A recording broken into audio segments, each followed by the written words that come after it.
মানুষের জীবনের প্রতিটি অধ্যায়ই এক একটি গল্প, যেখানে সুখ দুঃখ, ব্যর্থতা, সাফল্য আর আশা নিরাশার দোলাচলে গড়ে ওঠে তার আসল পরিচয়। কেউ হারিয়ে ফেলে আপনজন, কেউ জয় করে পাহাড় সম বাধা, আবার কেউ নিঃশব্দে লড়ে যায় অজানা কষ্টের সাথে। এই গল্পগুলো শুধু গল্প নয়, এগুলোই জীবন। আর প্রতিটি জীবন গল্পই আমাদের শেখায় বেঁচে থাকার মানে। জীবন গল্প, জীবন জীবনের জন্য। তো চলুন সরাসরি গল্পে চলে যাই। শুরু করুন প্লিজ। আমি ছোটবেলা থেকে শুরু করতে চাই। জি নিশ্চয়ই। আমার যখন বয়স 1 বছর 1 দিন, জি, ওই দিন আমার বাবা মারা যায়। আমরা তিন ভাই বোন, 3 ভাই 1 বোন ছিলাম। আচ্ছা। তো আমার বড় 2জন ভাই আর আমি আর আমার ছোট ভাই। আমার যখন 10 মাস কি 11 মাস এরকম সময় আর কি, আমার ছোট ভাই মানে হয়ে গেছে। আচ্ছা। আমার বাবার ক্যান্সার হয়েছিল 1993 সালে। আচ্ছা, তো কি করতো বাবা? পেশায় কি ছিলেন? বাবা একটা দোকানে ম্যানেজার ছিল ঢাকাতে। আচ্ছা, আপনারা কি তখন ঢাকাতে থাকতেন না, আমরা গ্রামের বাড়িতে ছিলাম। আচ্ছা। বাবা ঢাকায় থাকতো, আমরা গ্রামের বাড়িতে ছিলাম। আসা যাওয়া হতো আর কি। আচ্ছা। নানার বাড়ি সবাই ঢাকাতেই থাকে। তারপর বাবা মারা যাওয়ার পর আমরা তো তখন ছোট, আমাদের তো ইনকাম সোর্স বলতে আর কেউ নাই। তো মামার বাড়ি থেকে অনেক হেল্প পেতাম। আমার বড় মামা ভালো অবস্থান ভালো, তো অনেক হেল্প পেতাম আমরা। বাবাকে তখন যখন বাবার 1993 সালে ক্যান্সার হয়েছিল, তো অনেক টাকা পয়সা খরচ করা হয়েছে বাবার পেছনে, অনেক টাকা পয়সা সব কিছু মামার থেকে দেওয়া হয়েছিল। আচ্ছা। তারপর নানা ভাই বা মামারা চাইছিল যে মাকে নিয়ে যাবে, কিন্তু আমরা 4টা ভাই বোন কী করবো? দাদা দাদি তখন চাইতেছে না যে না, আমার এত ছোট ছোট নাতি নাতনি ফেলে মানে বউকে আমরা দিব না। তো আমার কাকু ছিল, অবিবাহিত ছিল। এখন সবাই ডিসিশন নিল যে কাকার জন্য মাকে রেখে দিবে, যেহেতু আমরা সবাই ছোট। বাবার ছোট ভাই? হ্যাঁ, বাবার ছোট ভাই রেখে দিবে, এটাই ভালো হবে। তো প্রথমত মা রাজি ছিল না, পরে যখন আস্তে আস্তে সবাই বুঝালো নানা বাড়িতে রাখবে, ঠিক আছে, আমাদেরকে নিয়ে যাবে, আমরা গ্রামের বাড়িতে থাকবো, তারপরও কোনো একটা প্রবলেম হবে, মানুষ একটা কথা বলে ফেলবে, কারো মুখ তো আর চাপা দিয়ে রাখতে পারবে না। সবাই বুঝাচ্ছে এটা যে ওরা থাকবে, ওদের বাবার বাড়িতে থাকবে, ভালো থাকবে, আর এটা তো অন্য কেউ না, নিজের আপন কাকা। তো এটা বলার পর বাবা মারা যাওয়ার 3 বছর পর মায়ের সাথে আর কি বাবার বিয়ে হয়। হ্যাঁ, বিয়ে হওয়ার পর ভালো, আমাদের বাবা নাই, বাবা মরে গেছে, এটা আমরা বুঝতে পারিনি। ছোট তখন আমাদের বয়স 3-4 বছর, আমার ছোট ভাইয়ের 3 বছর এরকম। আমরা মানে বাবার অভাবটা কি আমরা বুঝতে পারিনি, কখনো বুঝতে পারিনি। মানে আপনি ছোটবেলা থেকেই জেনেছেন যে কাকাই হচ্ছে আপনার বাবা? কাকা এতটুকু জানতাম। মানে আস্তে আস্তে যখন বড় হলাম, আমরা সবাই কাকা ডাকতাম, তো এটা নিয়ে মানে কেউ বলতো কেন কাকা ডাকিস, এত আদর করে বাবারা। কাকা জানছি কাকাই, মানে এতটুকুই, কিন্তু আমাদের বাবার মতো সবকিছু তো আমাদের কাকা। আচ্ছা। আমি পড়াশোনায় মোটামুটি ভালো ছিলাম। ক্লাস যখন আমি 4 পড়ার অবস্থায় 26 মাসে ফুল লাগবে, আমাদের স্কুলে অনুষ্ঠান হবে, তো সবাই ফুল অ্যারেঞ্জ করতেছে, কিন্তু আমি পারতেছি না, আমি ফুল আনবো কোথা থেকে, মানে এরকম একটা চিন্তাধারা যে কোথা থেকে ফুল আনবো। একটা ভাইয়া শুনলো যে আমি ফুলের জন্য করতেছি, তো ভাইয়া বললো যে তোর কি ফুলের দরকার? তুমি হ্যাঁ ভাইয়া, আমার ফুলের দরকার। তো বললো আচ্ছা, তোকে আমি ফুল দেবো, তুই বিকালবেলা ওখানে আসিস, একটা জায়গার নাম। কোন ক্লাসে তখন? আমি ক্লাস 4 তখন। ক্লাস 4 এ ফুল কেন? মানে 26 মার্চের সময় অনুষ্ঠান হবে, স্কুলে অনুষ্ঠান হবে, সবাই ফুল নিবে, আমার হাতে ফুল থাকবে না, এটা। আচ্ছা আচ্ছা, তো ফুল খুঁজছিলেন আপনি? হ্যাঁ, ফুল খুঁজতেছিলাম তখন, কিন্তু তখন পাওয়া যায় না, যেহেতু গ্রামে। আমি ওখানে গেলাম। আচ্ছা। তো ভাই একটা ঝোপের আড়ালে আমাকে ডাক দিল, আমি ওখানে গেলাম পর ভাইয়া ফুল কই, পরে দাঁড়া দিচ্ছে, তোকে পরে দেবো, তো বলুন আমার গায়ে আর কি হাত দিচ্ছে, অস্বাভাবিকভাবে হাত দিচ্ছে। তো আমি তো ছোট, তখন কিছু বুঝি না, তো আমি তখন কান্না করতেছি যে ভাইয়া এটা কি, আমি মানে কান্না করতেছি, আপনি কি করতেছেন? আমি সবাইকে বলে দেবো আপনি তো আমাকে ফুল দিবেন, ফুল দেওয়ার জন্য ডাকছিলেন, কিন্তু এরকম করার কি, মানে এরকম করে কান্নাকাটি করতেছে। তখন আমার চেপে ধরে রাখছে যে আওয়াজ করিস না, চুপ, আওয়াজ করিস না। তো আমি তখন কান্নাকাটি করতেছি, করার পর তখন ভাইয়া মানে কিছু করতে চাইছিল আবার অস্বাভাবিকভাবে, তো আমি বুঝতে পারতেছি না যে কি করব। তখন আমি কান্নার পরিমাণটা বাড়িয়ে দিলাম। তখন ভাইয়া বললো যে আচ্ছা ঠিক আছে, আমার গালে বাবা হাত দিয়ে বললো যে ঠিক আছে, তুই চলে যা, তুই কাউকে কিছু বলিস না। আচ্ছা। তো এটা আমার একটা কাকা দেখলো, যে উনি আর আমি ওখানে ছিলাম। আচ্ছা। কাকাটা দেখার পর কি করলো, উনি আমাকে আর কিছু বললো না, বা ওনাকে কিছু বললো না। আমি তো ছোট, আমাদের কিছু হয়নি বা কি, আমি তো তখন কিছু বুঝি না এগুলা কি। আমি বাসায় চলে আসলাম। আসার পর তার 1-2 দিন পর আর কি দুপুরবেলা আর কি মা ডাক দিল আমায়, যেদিকে আয়। বলছি কি, বলে যে তোকে নাম ধরে বললো যে ও ও ও তোকে কি করছে। বলছে না মা কিছু করে নাই তো, ওর সাথে ওখানে গেলি কেন? তো আমি বললাম যে না কিছু করে নাই, এমনিতে আমি ফুলের জন্য গেছি, এটা বললাম। তো বলার পর মা কিছু বলে নাই। পরের দিন বাবাকে আবার ওই কাকাটা বললো, বলার পর আমাকে খুব মারা হলো। মানে একটা মানুষ এত মারে ফ্যামিলি থেকে, যে মা বাবা খুব খুব মারতেছিল, যে কী করছে বল। তো আমি বলছি আমাকে কিচ্ছু করেনি।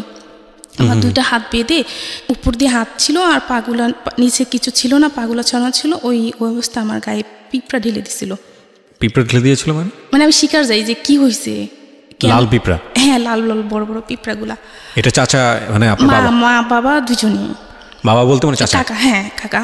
মানে কি করছে, তুই কেন গেলি ওখানে, কি করছে, শিকার যা। দেখেছিল যেন কি একটা কাকা, আপনারই আবার না আমার আপন না, দুঃসম্পর্কের কাকা দেখেছেন, দেখে আপনার বাবা মাকে বলেছে, তো বাবা মার শিকার যাওয়ার জন্য লাল পিঁপড়া দিয়ে দিয়েছে। হ্যাঁ বললো পিঁপড়া দিয়েছে, খুব মারতেছিল। তো আমার তো কিছু, আমি তো শিকার যাই না যে না কিছু করছে, তাহলে শিকার যা, তাহলে মারবো না। মানে এত পরিমাণে মারা হয়েছে যে আমার আর নিঃশ্বাস নিতে পারতেছে না, খুব মারা হয়েছে। তো মারার পরে বললাম যে হ্যাঁ কিছু করছে, কি করছে সেটা তো নিজে বলতে পারি না, কিছু করছে। তো দেন ওখানেই মারা হয় না। তো না হওয়ার পর আর কয়দিন পর আর কি, যে মা কোনো কিছু হইলে ওটা নিয়ে আমাকে বিভিন্ন কথা শোনাতো, যে তুই ভালো না, তুই এরকম করস, তুই আমার মান সম্মান ডুবাবি, এই করে খুব মারতো। আর আমি খুব কালো ছিলাম। আচ্ছা, খুব কালো, এটা নিয়ে শুনতে হতো কথা, গ্রামের বাড়িতে খুব কথা শুনতে হইতো, কালো, এত কালো, মানে কেউ দেখলে নাক চিটকাতো, কালো, এরকম একটা জিনিস। ব্যাপারটা তখন ওই যে পড়াশোনা খুব ভালো ছিলাম, তখন নিজের ভিতরে আস্তে আস্তে মানে কেমন জানি একটা কাজ করতেছে, যে সবাই এরকম বলে, আর এটা নিয়ে আমার সারাক্ষণ কথা শুনতে হচ্ছে। আসলে তো আমি কিছু করিনি, যে কোনো সমস্যা হলে মা আমাকে এগুলো নিয়ে কথা শোনাতো। হ্যাঁ কথা শোনাতো, কোথায় যেতে চাইতাম মা দিত, হ্যাঁ এই জন্য যাবি নাকি, মা এটা বলতো। মা এখন বুঝি হয়তো মা শাসন করতেছে, কিন্তু শাসন করাটা এইভাবে হয়তো উচিত ছিল না, বোঝাতে পারতো, তো এটা না করে এরকম করতো। তো আমি খুব ডিপ্রেশনে ভুগতেছিলাম, যে কারো কাছে কিছু বলতে পারতাম না, কিন্তু নিজে নিজে একা একা বসে কাঁদতাম। আচ্ছা, আমার মেজো ভাই ও আবার মাঝে মাঝে বলতো, এই তোর মা কি বলে রে এটা, ও আমার 2 বছরের বড়, তো তখন ও ছোট, মা তোর কি বলে রে এটা, সে না জানি না মা কি বলে এটা। তো মা যখন ওই ছেলেটার বাবার নাম উল্লেখ করে বলতো, ওই ছেলের সাথে এরকম করতে চাস, ওখানে যাবি, কোথাও যাওয়ার নাম করলে হ্যাঁ ওর কাছে যাবি, মানে এরকম কিছু। তো ভাই বলতো ওর নাম কেন বলে, আমি জানি না রে, আচ্ছা বাদ দে না। তো আমরা ভাই বোন, ছোট মেজো ভাই আর আমি খুব মিল ছিলাম, মানে খুব মিল, যা সমস্যা তো দুজন দুজনকে খুব ভালোবাসতাম, ভাই বোন দুজনকে। তো এরকম চলতে চলতে ক্লাস 7 চলতেছে, পড়াশোনা যে ওই যে একটা ভালো একটা পড়াশোনা একটা পর্যায়ে ছিল, ওটা আস্তে আস্তে নষ্ট হয়ে গেল, আমি আর পড়াশোনাটা ঠিকমতো নিতে পারছি না। এটা হওয়ার পর আমি যেটার সঙ্গে জড়িত না সেই দোষটা আমার কাছে আসছে, এবং এটা নিয়ে খুব বেশি বাড়াবাড়ি করছে ফ্যামিলি। ওই যে আমি কালো, মানে কেউ তাকে আসছে হয়তো বলতেছে যে তুমি তো তোমার গোষ্ঠীর বাইরে, তবে একটা কাজ হতো, যদি ফর্সা হতো চেহারাটা মোটামুটি ভালো হতো। এগুলো নিয়ে আপনাকে বলছিল? খুব বলা হতো, মানে আমি শুনতাম, কিন্তু কাউকে কিছু বলতাম না, মাকেও বলতাম না যে মা আমাকে এটা বলে, কোনোদিনও মাকে কিছু বলতাম না, যে যাই বলুক না কেন। এরকম করতে করতে আমার আর মানে পড়াশোনার দিকে আর মন নাই, ওই এসব নিয়ে সারাক্ষণ চিন্তাধারা ছিল। তো ক্লাস 6-এ যখন উঠি তখন মানে খুব অসুস্থ হয়ে যাই আমি এসবই এর ভিতরে। তো ডাক্তার বলতে এই সেই জন্ডিস, এইসব রোগ, কিন্তু আসলে না, মানে মূলত আমার কি সমস্যা সেটা আমিই বলতে পারবো, যে আমি এগুলো নিয়ে খুব টেনশন করি, যে কি হলো, মানে কেন এরকম হচ্ছে আমার সাথে। তো এটা হওয়ার পর ক্লাস যখন আমি 7-এ পড়ি, তো তখন আমাদের মোটামুটি ভালো চলতেছে, ফ্যামিলি ভালোই চলতেছে, মানে কোনো দিক দিয়ে কোনো সমস্যা দেখতেছি না। 2005 সালে আমার মেজো খালামণি মার্ডার হয়। ঘটনা কি ছিল, মানে আপনি কিভাবে দেখলেন, কিভাবে জানলেন? সেটা জানা হলো যে আমার মেজো খালামণিও আমাদের বাড়ি থেকে 2-3 গ্রামের পরে ছিল, মেজো খালামণির লাশটা পানিতে ভেসে ছিল। আপনি খবর পেলেন কিভাবে, আপনি জানলেন? আমাদেরকে ওনাদের মানে ও বাড়ি থেকে আমাদেরকে খবর দেওয়া হলো আর কি। তো আমরা যখন গেলাম, গিয়ে দেখলাম যে লাশটা অস্বাভাবিকভাবে কিছু, মা বুঝতে পারলো যে আমার বোনের এরকম হলো কেন, মানে একটা মানুষকে মেরে পানিতে ফেলে দেওয়া হলো, তার শরীরের অস্বাভাবিক কিছু দেখা গেল। তো মারা যাওয়ার পর মানে এই একটা সমস্যা শুরু হয়ে গেল, যে এই একটা আরেকটা জিনিস মানে মাথায় এফেক্ট করলো, যে এরকম একটা কিছু আমাদের লাইফে হয়ে গেল, যে আমার খালামণি খুব ভালো ছিল, আমাদের খুব আদর করতো। ওকে। মাও খুব মানসিকভাবে মানে ইয়ে হয়ে গেল। তো এটার পর খালামণি কিছুদিন মারা যাওয়ার কিছুদিন পর কি হলো, আমার বড় ভাই তখন ইন্টারমিডিয়েট পরীক্ষাতে ছিল, পরীক্ষা টেস্ট দেওয়া হয়ে গেছিলো, পরীক্ষাতে ছিল। তো শুনতে পারলাম মানে খালামণি মারা যাওয়ার কয়েকদিন পর শুনতে পারলাম যে ভাই একটা রিলেশন করতেছে। আপনার বড় ভাই? হ্যাঁ, বড় ভাই একটা রিলেশন করতেছে, তো ওনারা দিবে না ভাইয়ের কাছে, বা আমরা ওটা আনবো না, এরকম কিছু চলতেছে, এরকম নিয়ে আর কি চলতেছে সব। মানে কি যে একটা অবস্থা, মানে বলে বোঝাতে পারবো না। আচ্ছা, তখন আপনি কোন ক্লাসে? ক্লাস 4? ক্লাস 7-এ। ক্লাস 7-এ, ওকে। ভাইয়া রিলেশন করছে, এখন ওনারা দিবে না, আমরাও আনবো না, এরকম কিছু আর কি। ভাইয়া তো তখন ছোট ছিল, ইন্টারমিডিয়েট পরীক্ষা দিচ্ছে, তখন তার আমরাও সবাই ছোট ছিলাম, কিভাবে সম্ভব এখন? জি। মানে যার সাথে রিলেশন করছে তো উনি তো ভাইয়াকেই বিয়ে করবে, ভাইয়ের সাথে আসবে, এটা নিয়ে ওনাকে খুব মারা হইতো। তো ওনাকে মারা হইতো, প্লাস ওনারা আমাদের এখানে আসতো, আইসা আমাদের সাথে ঝামেলা করতো যে আমাদের মানে মেয়েকে করছে, সেই করছে, এইসব নিয়ে খুব ঝামেলা হতো। তো ঝামেলা হওয়ার পর এরকমভাবে চলতেছিল। তো আমি যে ওই যে ক্লাস 4 থেকে কিন্তু আর কোনো ছেলেদের সাথে কোনোদিন কোনো ছেলের সাথে আমি আর মিশি না। ওই ঘটনার পর থেকে কোনো ছেলেদের সাথে মিশি না। এবং বাড়িতে কোনো ছেলে আমার পরিচিত হোক অপরিচিত হোক, কারোর সাথে কোনো কথা নেই। স্কুলে যেতাম, আসতাম, পড়াশোনা করতাম, যতটুকু পারতাম, এভাবেই চলতো। আচ্ছা, এখানে চলতেছে এই সমস্যাটা ভাইয়ের ইয়েটা নিয়ে। তো ভাইয়াকে তখন আর ইন্টারমিডিয়েট পরীক্ষাটা দেওয়া হয়নি, ভাইয়াকে ঢাকায় পাঠিয়ে দেওয়া হলো মামার কাছে। তো ভাইয়া একটা দোকানে ম্যানেজারি ইয়েতে ঢুকলো, খুব ভালো ইয়েতে চলতেছে। 2008 সালে ওই ভাইয়া ওনাকে বিয়ে করলো। তখন আপনার ভাইয়া কি করে? ভাইয়া তখন শেয়ারের ব্যবসা করে। আচ্ছা, 24 বছর ভাইয়া তখন যে মেয়েটাকে লাভ করতো তাকে বিয়ে করলো। অনেক কিছু হয়ে বিয়েটা হয়েছে, অনেক কাহিনী হয়েছে, অনেক কিছু হয়েছে। ওনারা ঠিক আছে, সেটা ইম্পর্টেন্ট না, বাট আপনার গল্পটা ইম্পর্টেন্ট। এখন আমার যে গল্পটা ইম্পর্টেন্ট, তো এটা নিয়ে যা কানা হলো, আনার পর থেকে এখন আবার ফ্যামিলিতে আরেকটা সমস্যা যে আছে না, বউ শাশুড়ির সমস্যাটা, জি, ওইটাই চলতেছে। মানে মা বা ভাবি, মানে ওনাদের প্রতিদিনে কিছু নিয়ে সমস্যা হচ্ছে। তো কিন্তু আমাদের ভাই বোনদের সাথে বা আমার সাথে কোনো সমস্যা হয়নি, ভাবির সাথে কখনো কোনো সমস্যা হয়নি, ভালোই চলতেছে। এরকমভাবে চলার পর যখন মানে এগুলা আমি ক্লাস তখন 9-এ পড়ি। আচ্ছা, ক্লাস 9, ঢাকা নরসিংদী থেকে তো একটা ছেলে আমাদের ওখানে একটা কাজে আমাদের ওখানে গেল। আচ্ছা, আমাদের ওখানে যাওয়ার পরও আমাদের মানে বাসার পাশেই তারা বাসা ভাড়া নিল। নেওয়ার পর ওরা আবার মার সাথে কথা বলতো, বা মাকে কাকি ডাকতো, খুব ভালো। মা কিন্তু ওই ডিপ্রেশনে ছিল যে আমার মেয়েটা কালো। এখন মা আস্তে আস্তে আমি বড় হচ্ছি, এখন আবার মানে চিন্তা যে আমার মেয়েটা কালো, কিভাবে বিয়ে দিব, মানে এটা খুব চিন্তা করতো সবাই যে মেয়েটাকে বিয়ে দিব কিভাবে। কয় বোন ছিলেন আপনারা? আমরা 2 বোন। ওই কাকার ঘরে একটা মেয়ে হয়েছিল। আপনি ছোট বোন? হ্যাঁ, না, আমি বড়, আমার কাকার ঘরে একটা মেয়ে। আচ্ছা, হ্যাঁ। তো আপনি কি কাকাই বলতেন না বাবা? হ্যাঁ, কাকাই বলতাম। আমরা 4 জন কাকাই বলতাম, ছোট বোনটা বাবা বলতো। হ্যাঁ, বাবা বলতো। মা একদিন রাস্তায় কি করতেছে, মানে দাঁড়ায় আছে একটা মেয়ে, ফর্সা মেয়ে হেঁটে যাচ্ছে। তো হেঁটে যাওয়ার পর মা বলতে চায়, আল্লাহ তুমি আমার ছোট মেয়েটাকে যা দিলা, আমার বড় মেয়েটাকে এরকম করে তৈরি করলা যে আমার মেয়েটাকে আমি একটা ভালো জায়গায় বিয়ে দিতে পারবো না। এটা আপনার সামনেই বলেছে? না, আমি ছিলাম না তখন। আমাদের অবস্থান তখন মোটামুটি ভালো, ভাইয়া শেয়ার ব্যবসা করতেছে, ভালো, খুব ভালো। মা এটা বলার পর একজন শুনলো, ওই যে যারা বাসা ভাড়া নিচ্ছে আমাদের ওখানে, ওই একজন শুনলো। শুনলো মানে কার কাছ থেকে শুনেছে? মা বলতেছে, এটা ও শুনলো। আচ্ছা, ও হেঁটে যাচ্ছে, মেয়েটাও হেঁটে যাচ্ছে, মা ওই কথাটা তখন বললো, জুড়েই বললো। তো বলার পর আমি তখন স্কুলে ছিলাম। তো শোনার পর ও কী করলো, আমার একটা আপুর সাথেও ভালো মানে যোগাযোগ ছিল।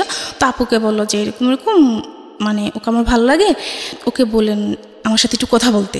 তখন আপনি ক্লাস 7-এ? না, ক্লাস 9-এ। আমি ক্লাস 9-এ তখন, আমি ক্লাস 9-এ। তো বলার পর আমার আবার তখন একটা অভ্যাস ছিল যে আমি 3 দিন 4 দিন 5 দিন ভাত খেতাম না, কিচ্ছু খেতাম না, 1 গ্লাস পানি অতটুকুই চলতো, এমনিতে থাকতাম, মানে কোনো সমস্যা হতো না খেয়ে থাকতাম। তো মায়াগুলা নিয়ে আমাকে একদিন খুব মানে ইয়ে করতেছে যে তুই এভাবে মানে জীবন চলে কেমনে, খাওয়া দাওয়া না করলে কেমনে হবে, এরকম ও শুনতেছে। ও শুনলো, শোনার পর আপুকে বললো যে আপু ওকে একটু ডাকেন, আমি ওর সাথে একটু কথা বলবো। আমাকে ডাকা হলো। তো ডাকার পর আমি গেলাম, ওই আপুর ঘরে গেলাম। যাওয়ার পর বললাম যে কি, কেন ডাকছেন আমাকে? তো ডাকার পর বললো যে তুমি বসো, তোমার সাথে একটু কথা আছে। আচ্ছা, বললাম যে কি কথা? বল তুমি বসো। বলে যে ছেলেটার নাম কি ছিল? নাসির। ওকে। হ্যাঁ।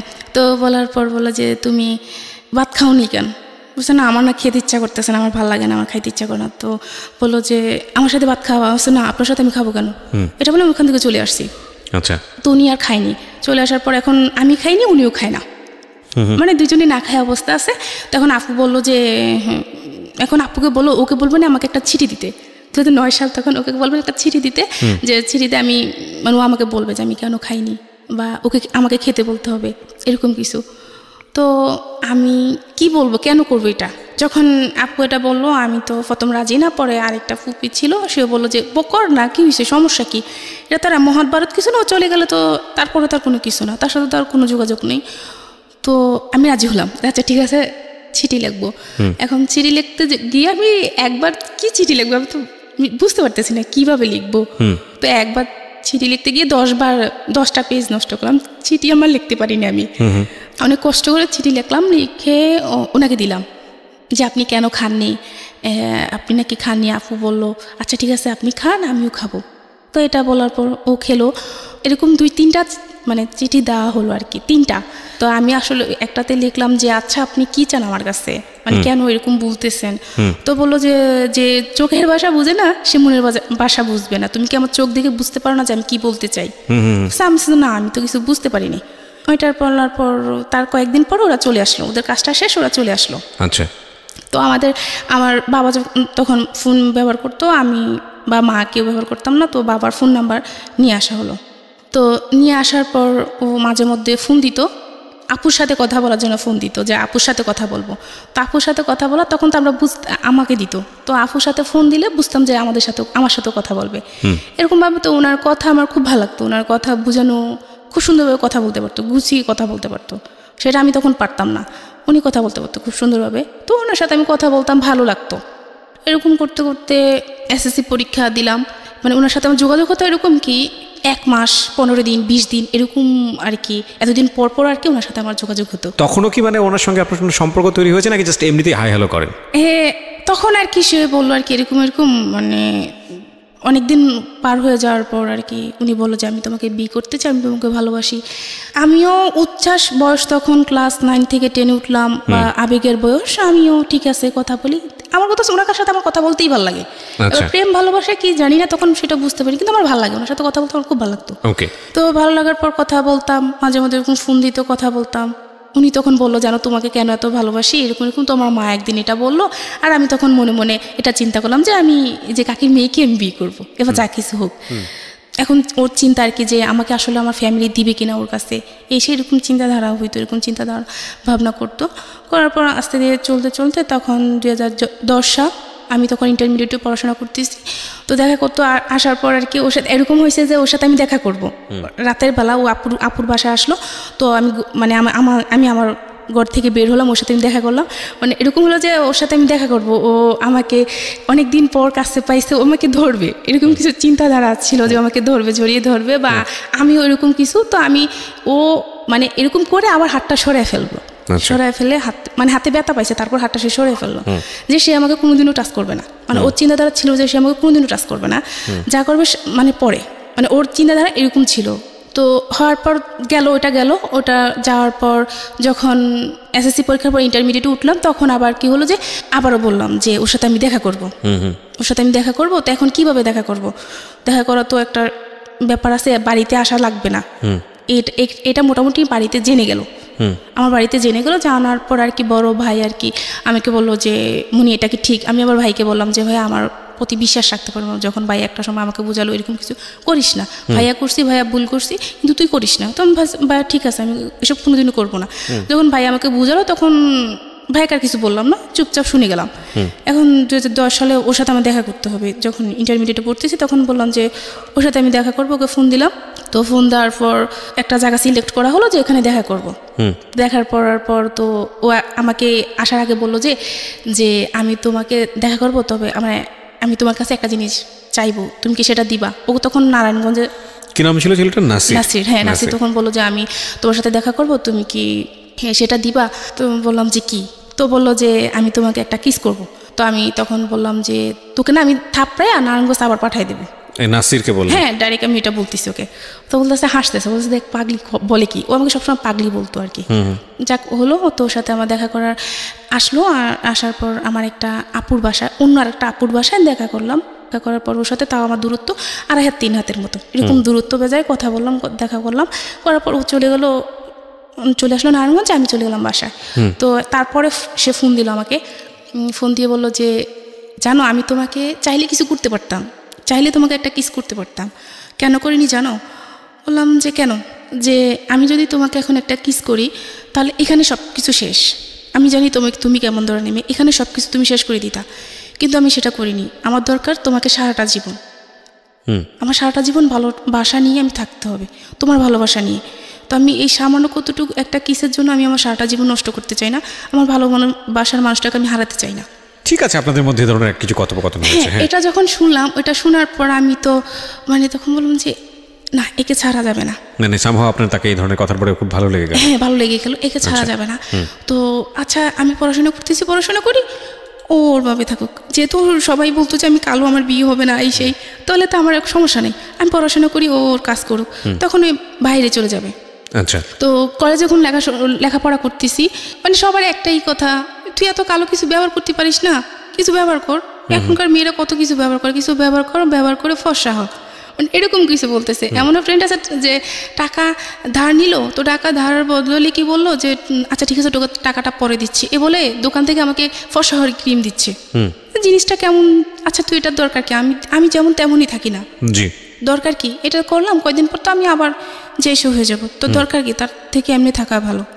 এরকম করে চলতেছিল। আমি যখন প্রাইভেট ইন্টারমিডিয়েট পরীক্ষাতে ছিলাম, তখন আমি হিসাব বিজ্ঞান প্রাইভেট পড়তাম একটা ম্যামের কাছে। তো আমার হিসাব বিজ্ঞান খুব ভালো ছিলাম, খুব ভালো স্টুডেন্ট ছিলাম, যে কোনো কিছু আমাকে দেখাতো, একটা চ্যাপ্টার একটা কিছু দেখাতো, দ্বিতীয়বার দেখাতে হতো না। তো এভাবে ভালো মোটামুটি ওই যে ক্লাস 4 থেকে ছেলেদের সাথে কথা বলা বন্ধ হয়েছে, এখন আস্তে আস্তে ছেলেদের সাথে মিশতেছি। এবার একজনের সাথে ভালোবাসার সম্পর্ক হোক আর ওদের সাথে ক্লাসমেট হোক, এভাবে চলতেছে, মিশতেছি। মিশার পর ওদের সাথে ভালোভাবে চলতেছি, পড়াশোনা করতেছি। তো মেয়েদের সাথে যাদের সাথে মিশি, একজনকে বলতেছে আর কি যে ও খুব ভালো মেয়ে। আমার একটা ফ্রেন্ড ওর আরেকটা ভাইকে গিয়ে বলতেছে ও খুব ভালো মেয়ে, ওর সাথে নির্দ্বিধা চলা যায়, যে কোনো জায়গায় খুব ভালো মেয়ে। হ্যাঁ বলতেছে। তো বললো যে আচ্ছা ঠিক আছে, ও কেমন ভালো মেয়ে দেখবো, তো ওর নাম্বারটা দিস। এটা বলার পর তো বললো যে তো নাম্বার ইউজ করে না, কোনো নাম্বার ইউজ করে না, ওকে আর ওর নাম্বার দেওয়া যাবে না। তো আচ্ছা ঠিক আছে, ওকে দেখবো, অতটুকু ওখানে অতটুকু। আর যে এই যে এর সাথে যে আমি দেখা করলাম, ইয়ে করলাম, তারপর থেকে ওর সাথে আমি যোগাযোগ বন্ধ করে দিলাম, যে এর সাথে আমি এখন কথা বলবো না, দেখি না ও ভালো কোনো পজিশনে যায় কিনা। ওর মায়ের নাম্বার তো আমার কাছে আসছে, ভালো একটা পজিশনে যখন যাবে তখন আমিও আমার পড়াশোনাটা শেষ করি, সবকিছু মাথা থেকে দূরে ফেলে আমি আমার পড়াশোনাটা করি। আমার খুব ইচ্ছা ছিল যে আমি অ্যাকাউন্টিংয়ে অনার্স করবো, এরকম ইচ্ছা ছিল। তো তখন আপনি ইন্টারে পড়ি, ইন্টার পরীক্ষার্থী, তখন ইন্টার পরীক্ষার্থী। তো আমার যখন পরীক্ষা চলে আসতেছে, এখন আমার ফোনে দরকার। মেজু ভাইকে বললাম, দেখ ভাই, এখন তো আমার পরীক্ষা চলে আসছে, এখন আমি কী করবো, আমার তো ফোনে দরকার। এখন বলতেছে আচ্ছা ঠিক আছে, আমি ভাইকে বলবো। এদিকে সাংসারিকভাবে যেটা হচ্ছে যে ভাই বা মায়ের সাথে ভাবের সাথে প্রবলেম চলতেছে অনবরত। এখন যুদ্ধ চলতেছে। এখন সবাই বলতেছে যে এভাবে তো হয় না, মেয়েটাকে বিয়ে দিয়ে দাও, যেহেতু মেয়েটা বড় হয়েছে, মেয়েটাকে বিয়ে দিয়ে দাও। এরকমভাবে সংসার তো নষ্ট হয়ে যাচ্ছে। এখন 2 দিন পর মেয়েটা দেখতে এমনিতেই কালো, তারপর যদি সমস্যা এরকম ফ্যামিলিতে এরকম সমস্যা, কেউ ভালো কোনো জায়গা বিয়ে দিতে পারবে না, এমনিতে তো ভালো জায়গা বিয়ে দিতে পারবে না, এরকম মানুষ বলে, মুখের উপরে এসব কথা বলে, খুব খারাপ লাগে।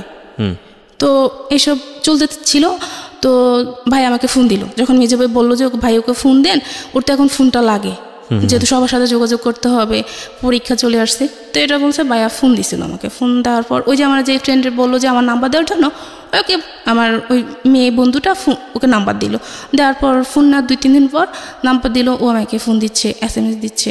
তো আমি তো ফোন পিক করতেছি না, বা SMS কে আপনি, SMS-এ বলতেছি যে আপনি কে, কেন আমাকে ডিস্টার্ব করতেছেন, এই সেই এরকম চলতেছে। ও অন্য জায়গার পরিচয় দেওয়ার পর নাম্বারে ফোন দিল।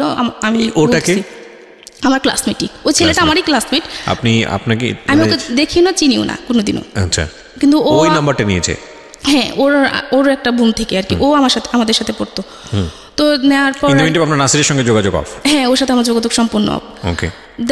ফোন দেওয়ার পর এরকম করতেছে, মা শুনলো। আমি যখন বললাম যে আপনি আমাকে ফোন দিন না, আমার প্রবলেম হবে এসে, তখন মা শুনলো। মা তো শোনার পর আমার সাথে খুব মানে রাগারাগি করতেছে।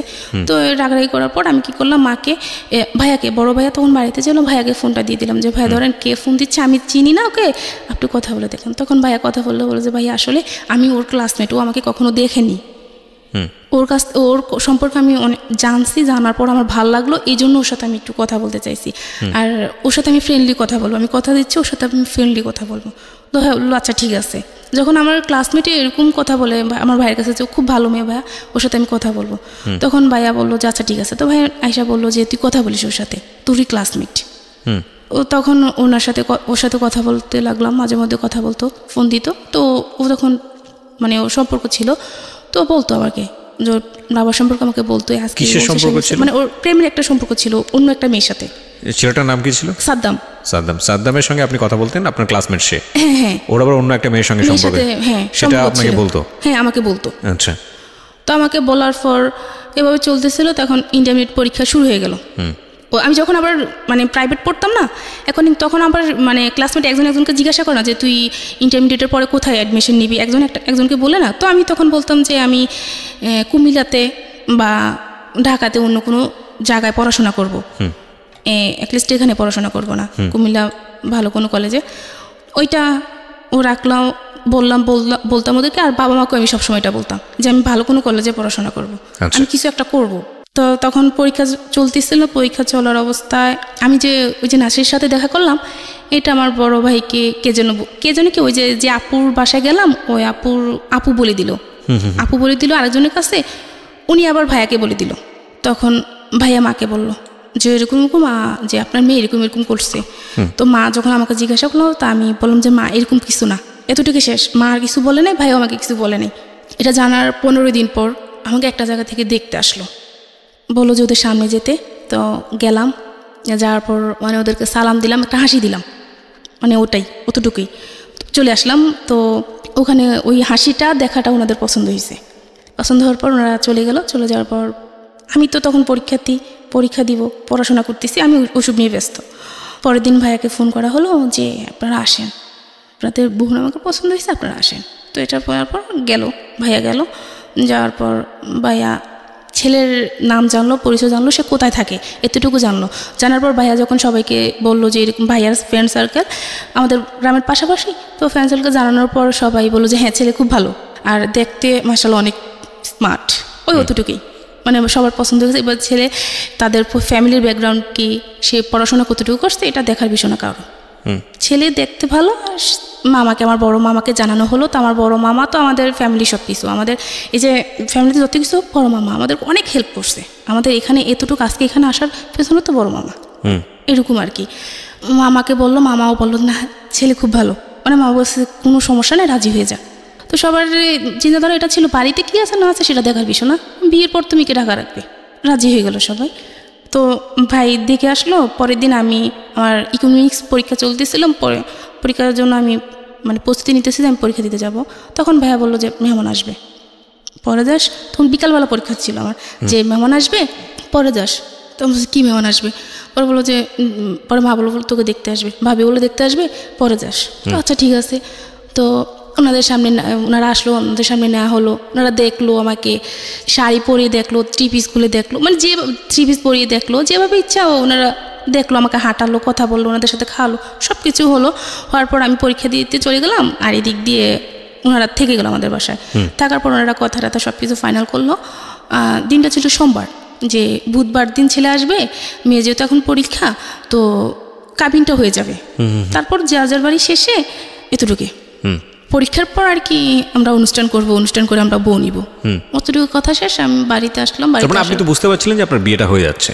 না, তখনও জানি না, মানে এত কিছু হচ্ছে, আপনি বাড়ির ছেলের সামনে যাচ্ছেন, হাসি দিয়ে চলে আসতেছেন, এটা তো বোঝাই যাচ্ছে যে কিছু একটা হচ্ছে। না, আমি তখনও বুঝতে পারি না যে বিয়ে হবে আমার, মানে ওই তারপর মূলত ওই আপনার মা যে আপনার ফোনে একটা কনভারসেশন শুনেছিল যে আপনি ফোন দিয়ে না, আমার বাসায় ডিস্টার্ব হবে, এরপর থেকে আপনার ফ্যামিলি অনেক সিরিয়াস হয়ে গেছে, যেভাবে হোক। এটা না। তাহলে ওই যে আমি নাসিরের সাথে দেখা করছি, ওটা শোনার 15 দিন পরে এই ঘটনাগুলো হচ্ছে। আচ্ছা, তার মানে এই ঘটনার প্রেক্ষিতেই আপনার ফ্যামিলি চিন্তা করেছে বিয়ে সাথে দিয়ে দিই, তারপরে যা হওয়ার হবে। হ্যাঁ, আর ফ্যামিলিতে ওই যে দুর্যোগ চলতেছে, বর্ষাশুর যুদ্ধ, বুঝতে পেরেছি। বলেন, এসব নিয়ে তো মানে মেয়েটাকে বিয়ে দিয়ে দিলে ভালো হবে, এরপরে ছোট একটা মেয়ে আছে, ওটাকে পরে দেখা যাবে, এরকম কিছু আর কি। তখন আমি কলেজ থেকে আসলাম, পরীক্ষা দিয়ে আসার পর আর কি শুনলাম যে আমার বিয়ে ঠিক হয়েছে, বুধবার দিন বিয়ে হবে। আচ্ছা, মানে তখন তো আমি মানে কি করব বুঝতে পারতেছি না, যে হঠাৎ করে এটা কি, আর ওটা তো বলতে পারতেছি না। এখন তো বুঝতে পারলাম ওটা শোনার পরেই এরকম হলো, আর ওটা কাউকে কিছু বলতে পারতেছি না, মেনে নিলাম যা কপালে যা আছে তাই হবে, আর কোনো সিনক্রেট করিনি। না করার পর তখন কি হলো, বুধবারে ওরা আসলো।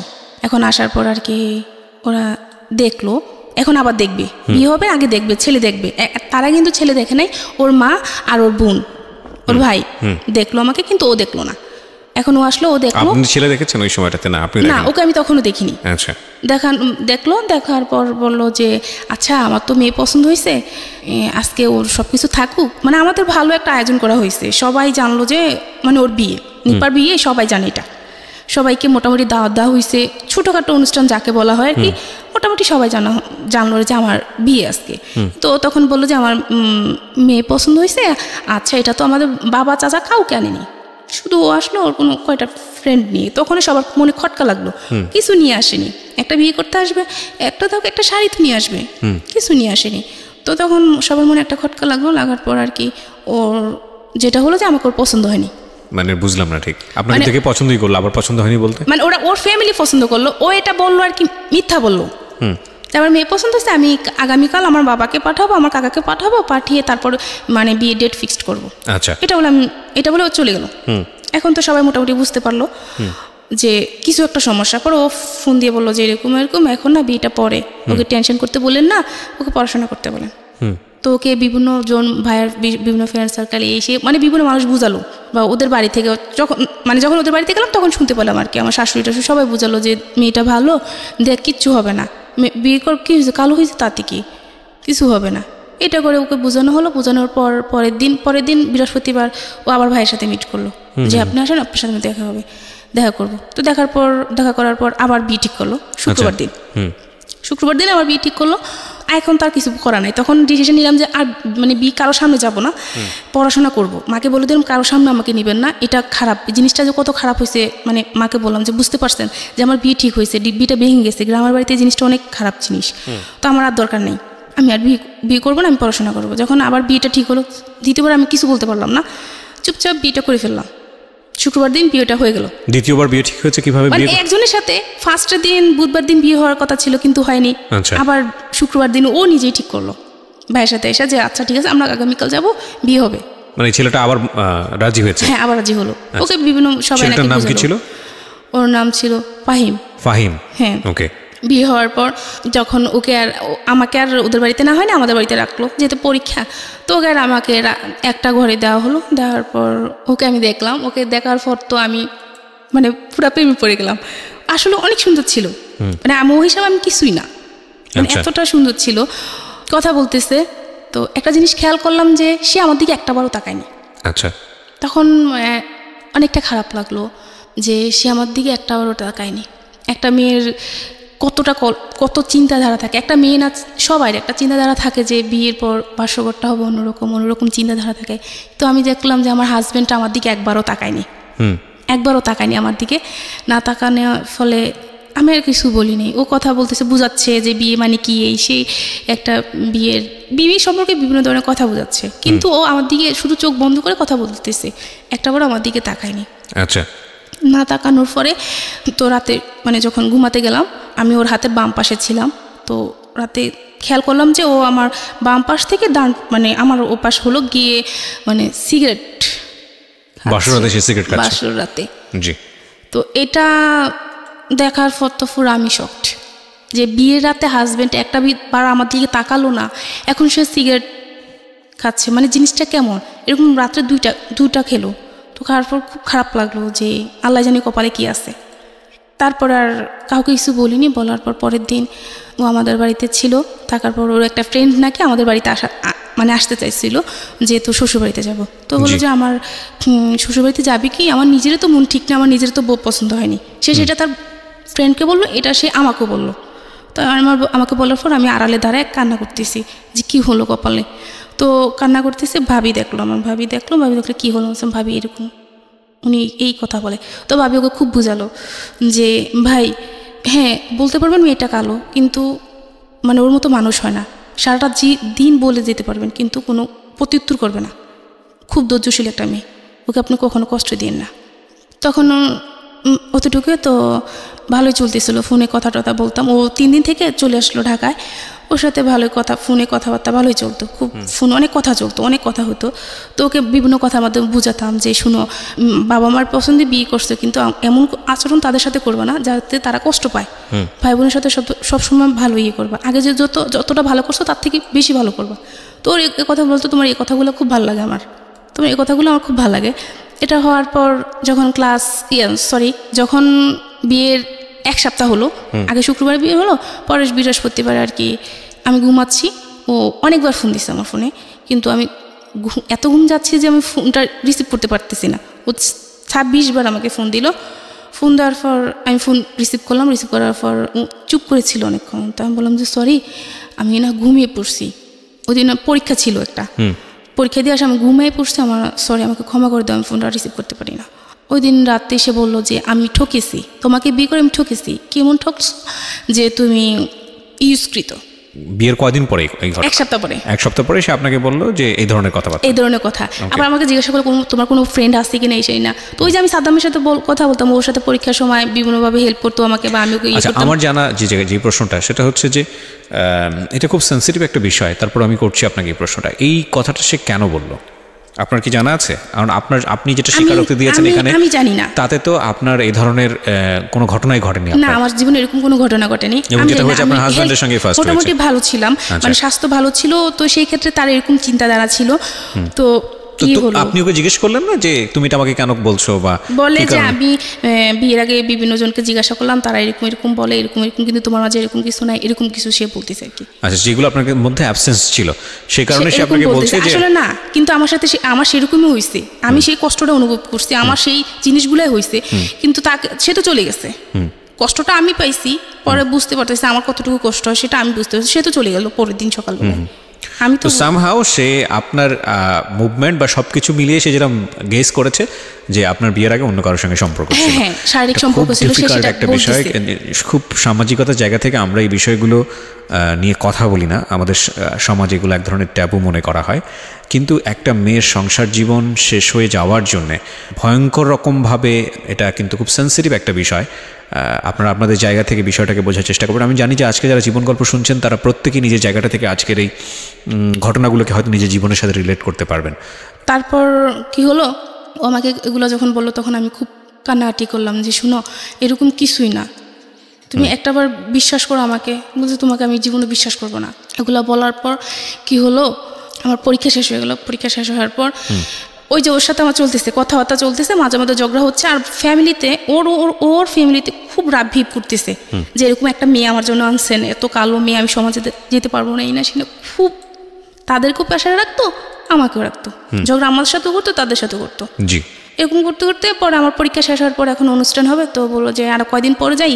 আমি বলি যে কয়দিন বাড়িতে থেকে কি করবো, শ্বশুর বাড়ি থেকে কেউ আসা হুট করে নিয়ে যাবে, কিন্তু কোনো অনুষ্ঠান হবে না, এটা কোনো কথা হলো? আমার বিয়ে হলো, কিছু হবে না, এটা কি কেমন না? আমি ফ্যামিলিতে বড় মেয়ে, তো তার থেকে বলে আমি ঢাকা চলে যাই। আচ্ছা, মামার বাসায় গিয়ে বেড়াই, ওখানে চলে যাই। ওখানে গেলাম, ঢাকা চলে আসলাম। আসার পর ও আর মামার বাসা পাশাপাশি, যেতাম ওর কাছে, মানে এরকম হতো, তারপরও যেতাম ওর সাথে। আমার সাথে এমনিতে সব কিছু চলতেছে, কিন্তু এগুলো সে বলে যাবে।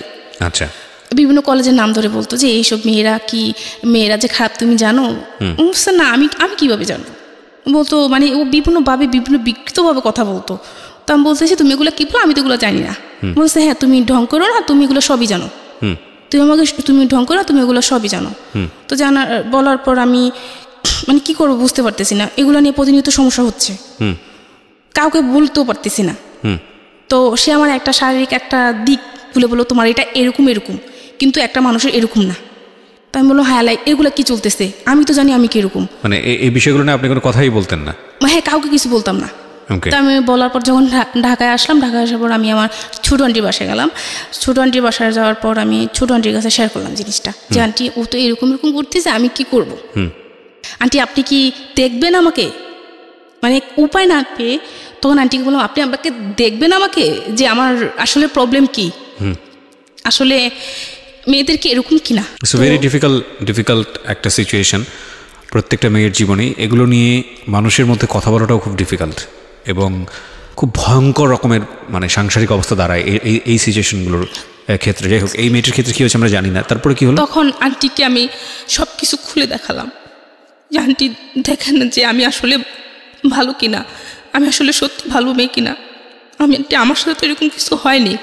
তখন আন্টি বললো যে না, তুই সম্পূর্ণ ভালো, তাকে হয়তো বা কেউ ভুল বুঝাইছে, সে হয়তো বা কারো কাছ থেকে ভুল কিছু শুনছে। লেখাপড়া করা সে কিন্তু লেখাপড়া করতো না, আচ্ছা, করেনি, সে ক্লাস না, অনেক লেখাপড়া করা, অনেক পাশ করা ছেলের মধ্যে এই ধরনের 5 পর্যন্ত পড়াশোনা করছে। এখন এরকম হওয়ার পর আমি তখন অনুষ্ঠান দিন নির্ধারিত করা হলো যে অনুষ্ঠান ঈদের পর অনুষ্ঠান করবে। তো তারপর অনুষ্ঠান হলো, অনুষ্ঠান হওয়ার পর ওদের বাড়িতে আমাকে নেওয়া হলো। নেওয়ার পর তো গিয়ে ওখানে গিয়ে তো প্রতিদিন আপনাকে চার্জ করতে এরকম যে তোমার কার সাথে সম্পর্ক ছিল আমাকে বলো? হ্যাঁ, মাঝে মধ্যে এরকম করতো। আচ্ছা, কয়েকদিন পর পর, কয়েকদিন ভালো থাকতো, কয়েকদিন পর পর এগুলো নিয়ে ঝগড়া হতো। তো অনুষ্ঠান করে ওদের বাড়িতে না হলো, ওদের বাড়িতে নেওয়ার পর তো ওদের বাড়িতে গিয়ে তো মানে আমি তো পুরা। আপনি উল্টো তাকে জিজ্ঞেস করতেন না যে তুমি? হ্যাঁ, একদিন বলছিলাম যে তুমি যে আমাকে জিজ্ঞেস করছো, তার মানে তো তুমিও নিশ্চয়ই এরকম। হ্যাঁ, একদিন আমি বলেছিলাম এটা, যে তুমি যে আমার এরকম করতেছো, যে ভালো হয় সে ভালো মানুষকে বিশ্বাস, খারাপ মানুষকে বলে যে সে ভালো, যে ভালো সে সবাইকে ভালো মনে করে, এটাই স্বাভাবিক। খারাপ হয় সে সবাইকে খারাপ। তারপর কি হলো? বলে যে না, আমি এরকম কিছু না, তুই খারাপ। এটা সে বললো। আচ্ছা, এই ধরনের কনফিউশন থাকলে আমি যেটা বলি যে সবাই একটু পড়াশোনা করেন। এগুলো জীবনের খুবই গোপনীয় বিষয়, কিন্তু খুব গুরুত্বপূর্ণ বিষয়। এগুলো নিয়ে সবাই একটু নিজে থেকেই পড়াশোনা করেন। আর দ্বিতীয়ত হচ্ছে যে এগুলোর ব্যাপারে সবচেয়ে ভালো এক্সপার্ট হচ্ছে নাকি doctor. So if you have any confusion in your personal life, then go to a doctor. ডক্টরের সাথে গিয়ে বিষয়টা নিয়ে কথা বলেন। এবং আমার মনে হয় যে বৈবাহিক জীবনে যদি এটা অ্যারেঞ্জ ম্যারেজ হয়ে থাকে, হ্যাঁ, তাহলে যেদিন থেকে বিয়ে করছেন এদিন থেকেই আপনার জীবনটা শুরু হচ্ছে। তার আগে কে কি করেছে না করেছে সেগুলো নিয়ে টানা হ্যাচড়ার হিসাব যদি আপনার করতে হয়, তাহলে সেটা বিয়ের আগে আপনি করেন। বিয়ের পরে গিয়ে আপনি হিসাবগুলো নিয়ে কেন টানা হ্যাচড়া করবেন? নিজের জীবনটাই মানে অসুন্দর হয়ে যায়, নিজের জীবনটা অনেক বেশি কঠিনের মধ্যে পড়ে যায়। বলেন তারপর হলো কি, ওদের বাড়িতে গিয়ে আমার মানে ওদের চাল চলন, আচার আচরণ, মানে আমার কিছু ভালো লাগতেছে না। এরকম মানে একটা অজপাড়া গায়, মানে যে আগের সেই অনেক আগের যেই নিয়মকানুন সেরকম আর কি, কেমন গালাগালি, কেমন চিৎকার চেঁচামেচি, মানে এরকম অসহ্যকর ব্যাপারটা, অসহ্যকর লাগতো। আমার ভালো লাগতো না ওদের ওখানে থাকতে, আমার কোনোভাবে ভালো লাগতো না। তারপর মানিয়ে নেওয়ার চেষ্টা করতাম। শ্বশুর শাশুড়ি দেবর ননদ সবাই ছিল, তাদের সাথে কোনো প্রবলেম হতো না। ওই মাঝে মধ্যে আর কি কথা শুনতে হইতো যে কালো। ওনারা ভাবতো যে ওনাদেরকে মানে কিছু করে তারপর আমাকে বিয়ে দেওয়া হয়েছে, ওনারা এইসব চিন্তা করতো আর কি।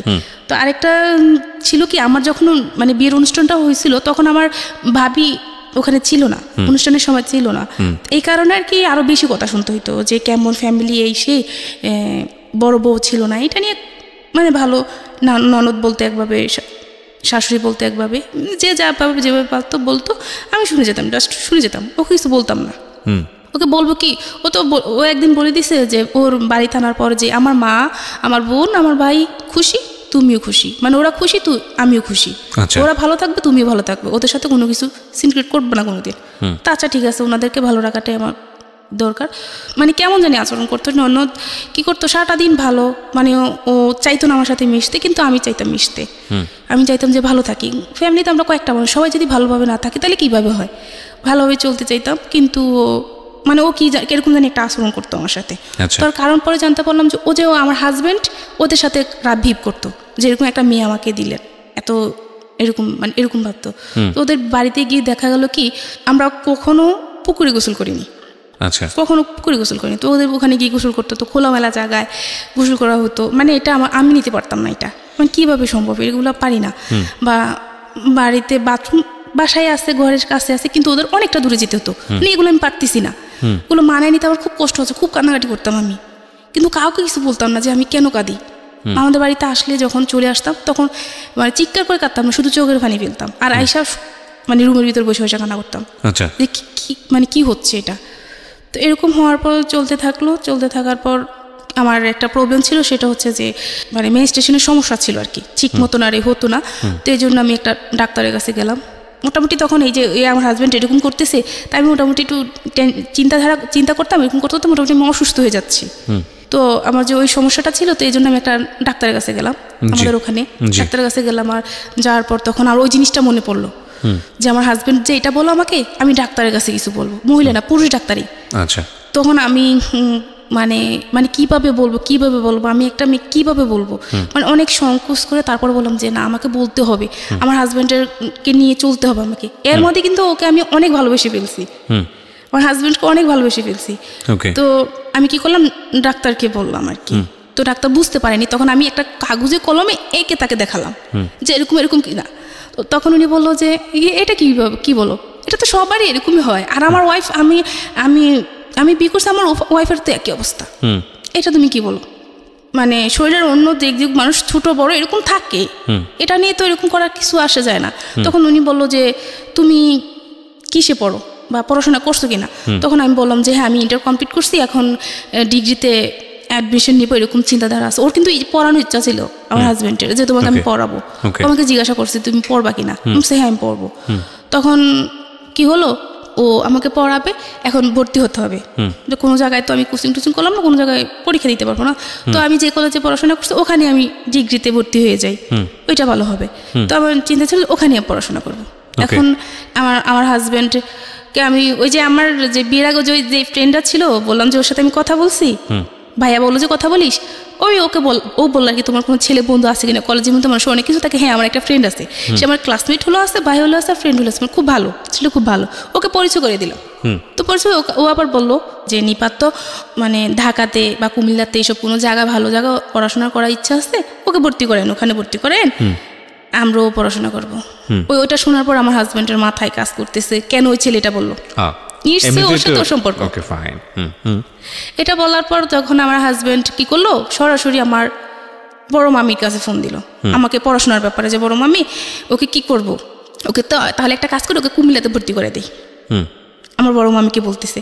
তখন বড় মামি খুব রেগে গেল যে কেন কুমিল্লাতে ভর্তি করাবো তুমি ওকে, হয় ঢাকাতে ভর্তি করাবা, নয় যে কলেজে লেখাপড়া করছে ওখানে ভর্তি করাবা, তুমি কেন কুমিল্লাতে ভর্তি করাবা, এখনকার যুগ তো ভালো না, তুমি থাকবা ঢাকাতে, তোমার ফ্যামিলি থাকবে এক জায়গায়, ওর ফ্যামিলি থাকবে এক জায়গায়, ও থাকবে কুমিল্লাতে, এটা তো হয় না। ও যে অন্য কারোর সাথে চলে যাবে না এটা তো কোনো কথা না, কারণ যেহেতু তুমি পড়াশোনা করো না, সে পড়াশোনা করতেছে, তখন ওর মাথায় অন্য কিছু কাজ করবে। আমার বড় মামি এটা বলতেছে, ওকে তুমি তোমার কাছে রাখো, আর না তুমি গ্রামে পড়া, যে কোনো একটা করো, ওকে এভাবে দেওয়া ঠিক হবে না। মামিও আমি দিক থেকে এটা বললো। তো আমিও চিন্তা করলাম যে হ্যাঁ এটাই ঠিক। তো আমি বললাম যে আচ্ছা আমি যে কলেজে পড়াশোনা করছি ওখানে ভর্তি হয়ে যাই। তো ওখানে ভর্তি করাবা না, ওদের ওখানে একটা কলেজে আমাকে মানে চাপ করতেছে, ওখানে ভর্তি হয়ে যাও। বাবাকে বললো যে দেখেন ও আমার বাড়িতে থাকতে হবে, আমি ওকে এখন ঢাকা আনতে পারবো না, আমার একটু প্রবলেম, তো একটা কাজ করেন, ওকে বললেন যে আমাদের ওখানে ভর্তি হইতে, সমস্যা কি, পড়াশোনা করলে কিছু সার্টিফিকেট তো একই, মানে এত কিছু চিন্তা করি না, ও যা বললো তার কথাই ঠিক আছে, ভর্তি হয়ে গেলাম। ওখানে ভর্তি হয়ে গেলাম, ডিগ্রিটা অ্যাডমিশন নেওয়ার পর অতটুকু ভর্তি হওয়ার ডেট আমার যতটুকু ছিল তার আগে আমাকে ভর্তি করে দিয়েছে, যাতে আমি অন্য কোথাও ভর্তি না হতে পারি, মন মানসিকতা আমাদের চেঞ্জ না হয়, ওদের বাড়িতে আনার কিছুদিন পর আমাকে ভর্তি করা হয়। পড়াশোনা যখন আমি ভর্তি হয়ে গেলাম তখন ওই ইয়েকে বললাম, আমি ওই ডাক্তারকে আমি তখন বলতেছি, ডাক্তার বলে যে তুমি কিসে পড়ো, তখন সে এখান থেকে আমি ইন্টারমিডিয়েট কমপ্লিট করে আমি ওখানে ভর্তি হলাম। তো বলো তুমি তোমার হাজব্যান্ড কতটুকু পড়াশোনা করছে, তা আমি আসলে বলতে পারবো না, আমি আদৌ বলতে পারবো না সে কিসে পর্যন্ত পড়াশোনা করছে। একবার শুনি 10, একবার শুনি 5, একবার শুনি 8, এরকমই শুনে আসলাম। এটা আপনাকে কে জিজ্ঞেস করছে? জানি না, এটা ওই ডাক্তারটা জিজ্ঞাসা করতেছে। কোন ডাক্তার? যে ডাক্তারের কাছে আমি গেলাম, আমি অসুস্থ হয়ে গেলাম, ওই যে আমার পিরিয়ডের সমস্যা ছিল, ওই ডাক্তারের কাছে গেলাম। তো তখন আমি ডাক্তারকে বললাম যে এরকম কোনো সমস্যা হয় কিনা। তো ডাক্তার তো আমাকে আপনাকে জিজ্ঞেস করেছে আপনার হাজবেন্ড কিসে পড়ে, বলতে আসলে একটা কথা বললে ভালো হয়, এরকম মানে মন মানসিকতা মানুষের সাথে না থাকাটাই বেটার, এরকম চিন্তাধারা। আমি তো জানি এরকম কিছুই না, আমি ওদের বাড়িতে আসি বা আমাদের বাড়িতে থাকি, এরকমভাবে চলতে থাকার পর 2013 সালের লাস্টের দিকে কি হলো, আমার নাক গলা প্রচুর ঠান্ডা লাগে থাকতো সবসময়, মানে গরম কি শীতকে প্রচুর ঠান্ডা লাগতো। পরে ডাক্তারের কাছে নেওয়ার পর জানতে পারলাম যে আমার মানে টনসিলের সমস্যা, আমার অপারেশন করতে হবে। এটা জানার পর আমার একটু মানে ভয় পাইতেছে, অপারেশন করতে হবে, এটা নিয়ে আমি খুব একটু কান্নাকাটি করলাম। ও তখন বুঝালো, মানে ও কিন্তু এখন আমাকে সাপোর্ট করতেছে, সম্পর্ক কিন্তু ভালো মানে চলতেছে, কিন্তু ওইগুলো কথাগুলো কিন্তু চলতেছে, কিন্তু সম্পর্ক ভালো চলতেছে। আমাদের এলাকাতে মানে সবাই বলতো যে নিপার হাজব্যান্ড খুব ভালো, এরকম ছেলেই হয় না। অনেকে বলতো যে এরকম একটা মানে ছেলে পাইলে আর মেয়েকে বিয়ে দিতে আর করবো না, দ্বিধা করবো না। অনেক আয়সা বলতো আমার সামনাসামনি, তো তখন আমি হাসতাম মনে মনে যে আমি জানি জিনিসটা মানে মানুষটা কিরকম সেটা আমি ভালো করে জানি। এটা তো আর কাউকে বলতে পারবো না, নিজের হাজব্যান্ডের সম্পর্কে তো মানুষকে আর বলা যায় না, যেহেতু আমি তার সাথে সারাটা জীবন থাকবো। তো যখন আমার নাক গলার সমস্যাটা হয়েছিল, হওয়ার পর এখন অপারেশন করাতে হবে, তো বললো যে হ্যাঁ অপারেশন ওকে করে ফেলবো। ও অপারেশনের জন্য সব কিছু ও নিজে অ্যারেঞ্জ করলো, আমার ফ্যামিলি থেকে কিছু মানে কিছুই নেয়নি। যখন যেদিন অপারেশন করতে নিল আমাকে কুমিল্লাতে, মানে আমি দেখলাম যে আমার মা ছিল, আমার ননদ ছিল, ও ছিল, আমার সবার থেকে ও বেশি মানে উইক হয়ে গেল। এত খুব সুন্দরভাবে আমাকে বোঝাচ্ছে, মানে খুব ভালোবাসা দিয়ে, যেমনই তুমি ভয় পেও না, হ্যাঁ আমি থাকবো, আমরা অপারেশনের পর আমরা এই জায়গায় সেই জায়গায় ঘুরতে যাবো, খুব মানে ভালোবাসা দিচ্ছে আমাকে, বোঝাচ্ছে। মানে ওই জিনিসটা তার প্রতি আমাকে মানে খুব বেশি দুর্বল করে ফেলে, যে একটা সময় এরকম করে, কিন্তু পরে সে আমাকে ভালোবাসা দিচ্ছে। তো দেওয়ার পর কি হলো, আমার অপারেশন করা হলো।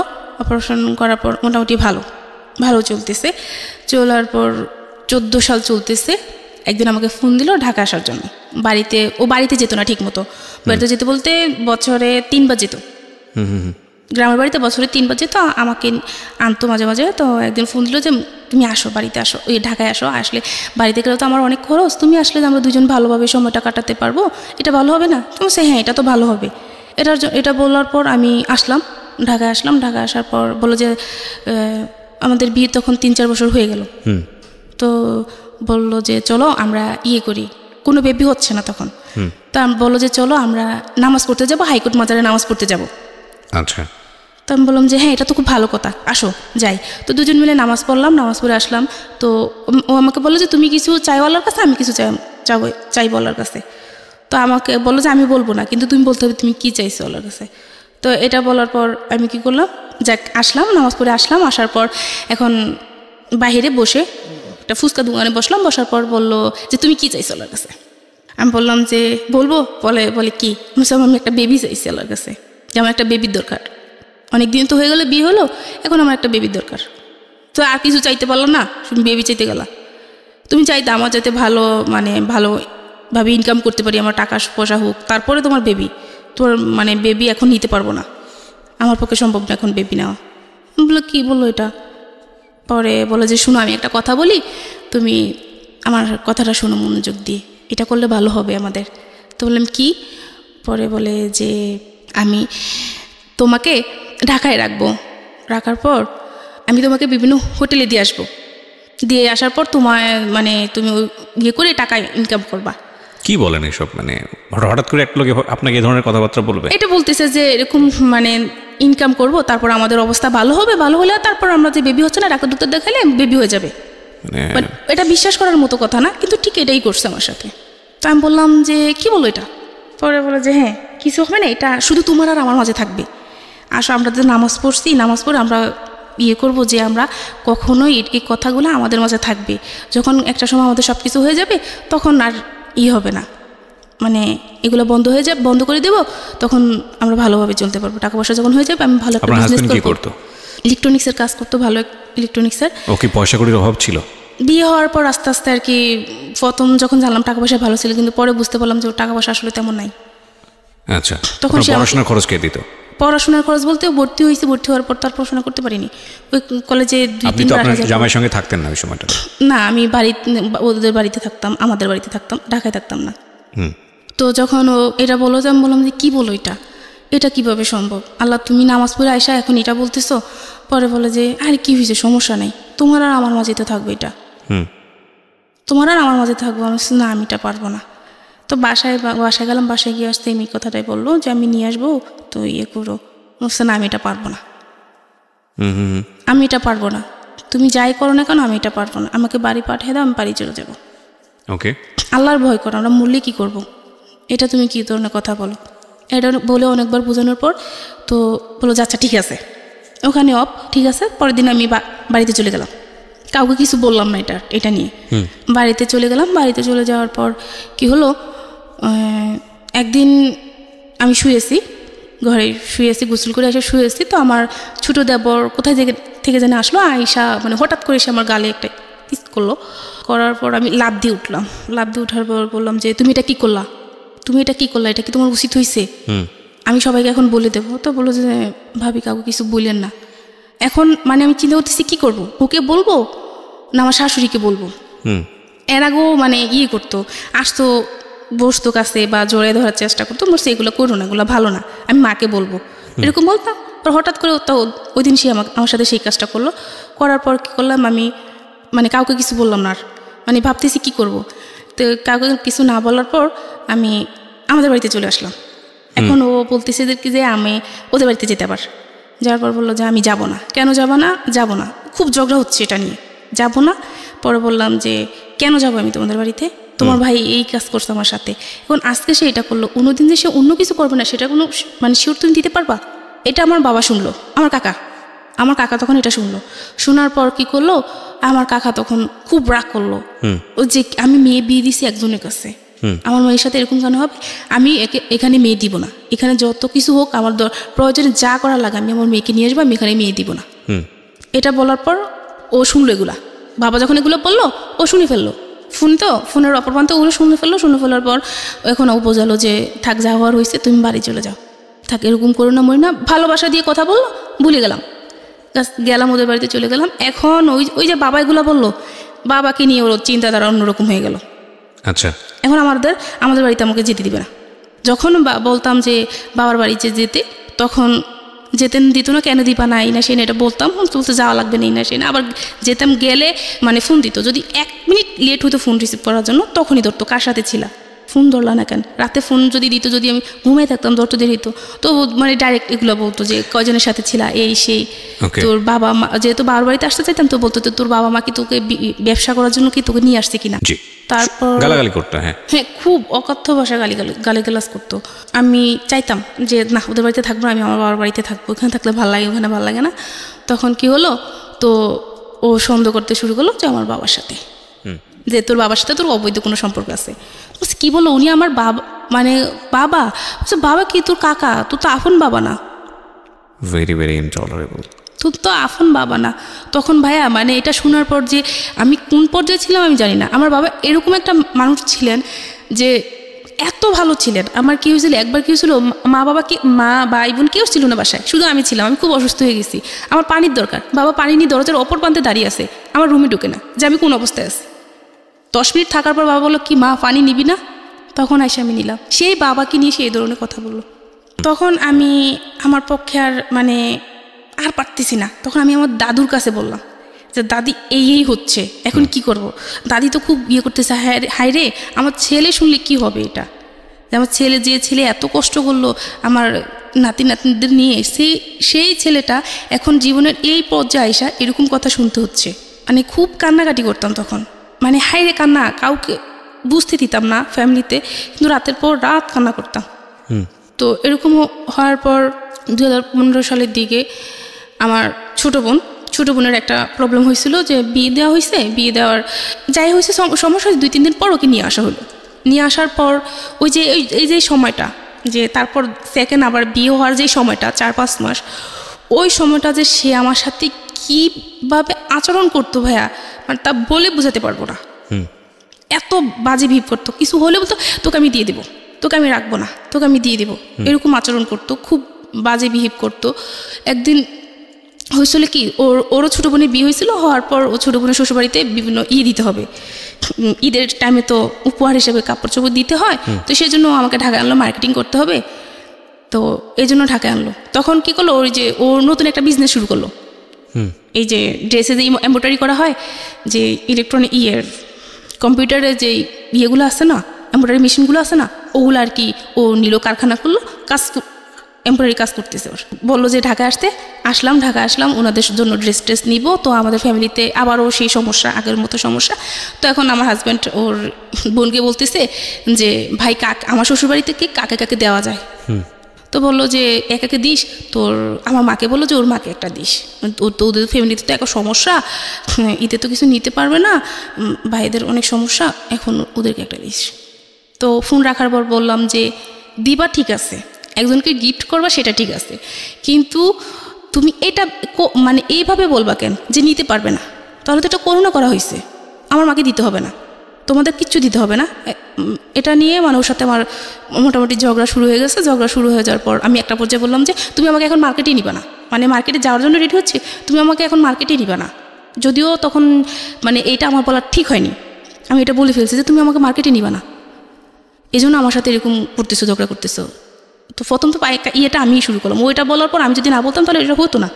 তখন পরে বুঝতে পারলাম যে দুষ্টা আমার ছিল। তো এরকম যখন একটা পর্যায়ে ঝগড়া চলতেছে, আমি বললাম যে তুমি নিবা না। এটা বলার পর কী করলো, খুব রাগ হওয়ার পর একটা দিয়ে লাঠি দিয়ে আমাকে একটা পিটা দিল, মানে খুব জোরে একটা পিটা দিল। দেওয়ার পর আর কি ওই বাঁশের ইয়েটা ছিল ওর হাতের ভিতরে, ওই বাঁশের ইয়েটা ভেঙে ঢুকে গেছে।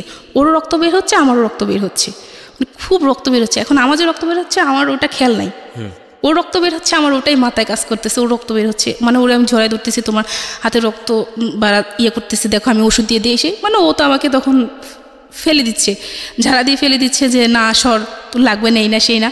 এখন ও খেয়াল করলো যে আমার হাতও কেটে গেছে, তখন ও আবার ওর হাত রেখে আমার করলো। মানে এই যে দুইজনের যে একটা ভালোবাসার বিষয়টা হচ্ছে ওদের মধ্যে কিন্তু লাভ ছিল। সো এগুলো নোট করার মতো এই বিষয়গুলো আছে, তারপরেও সন্দেহ আছে, তীব্রতা আছে, একজন আরেকজনকে দংশন করার মতো যে ধরনের ভেতরে বিষ থাকা দরকার সেই ধরনের ব্যাপারও আছে। এবং এটা অফকোর্স এটা মেল ডমিনেন্ট একটা সংসার, যেখানে আসলে আর একটা জিনিস যে যখন একজন মানুষ জীবন গল্প বলে তখন সে নিজেকে ছাপিয়েই বলে, মানে নিজেকে এমন একটা জায়গায় সে প্রেজেন্ট করে যে আসলে সে অপরাধী না। হয়তো তার হাজব্যান্ডের কাছ থেকে শুনলেও হয়তো অনেক বিষয় দেখা যাবে তার ওয়াইফ সম্পর্কে সে বলছে।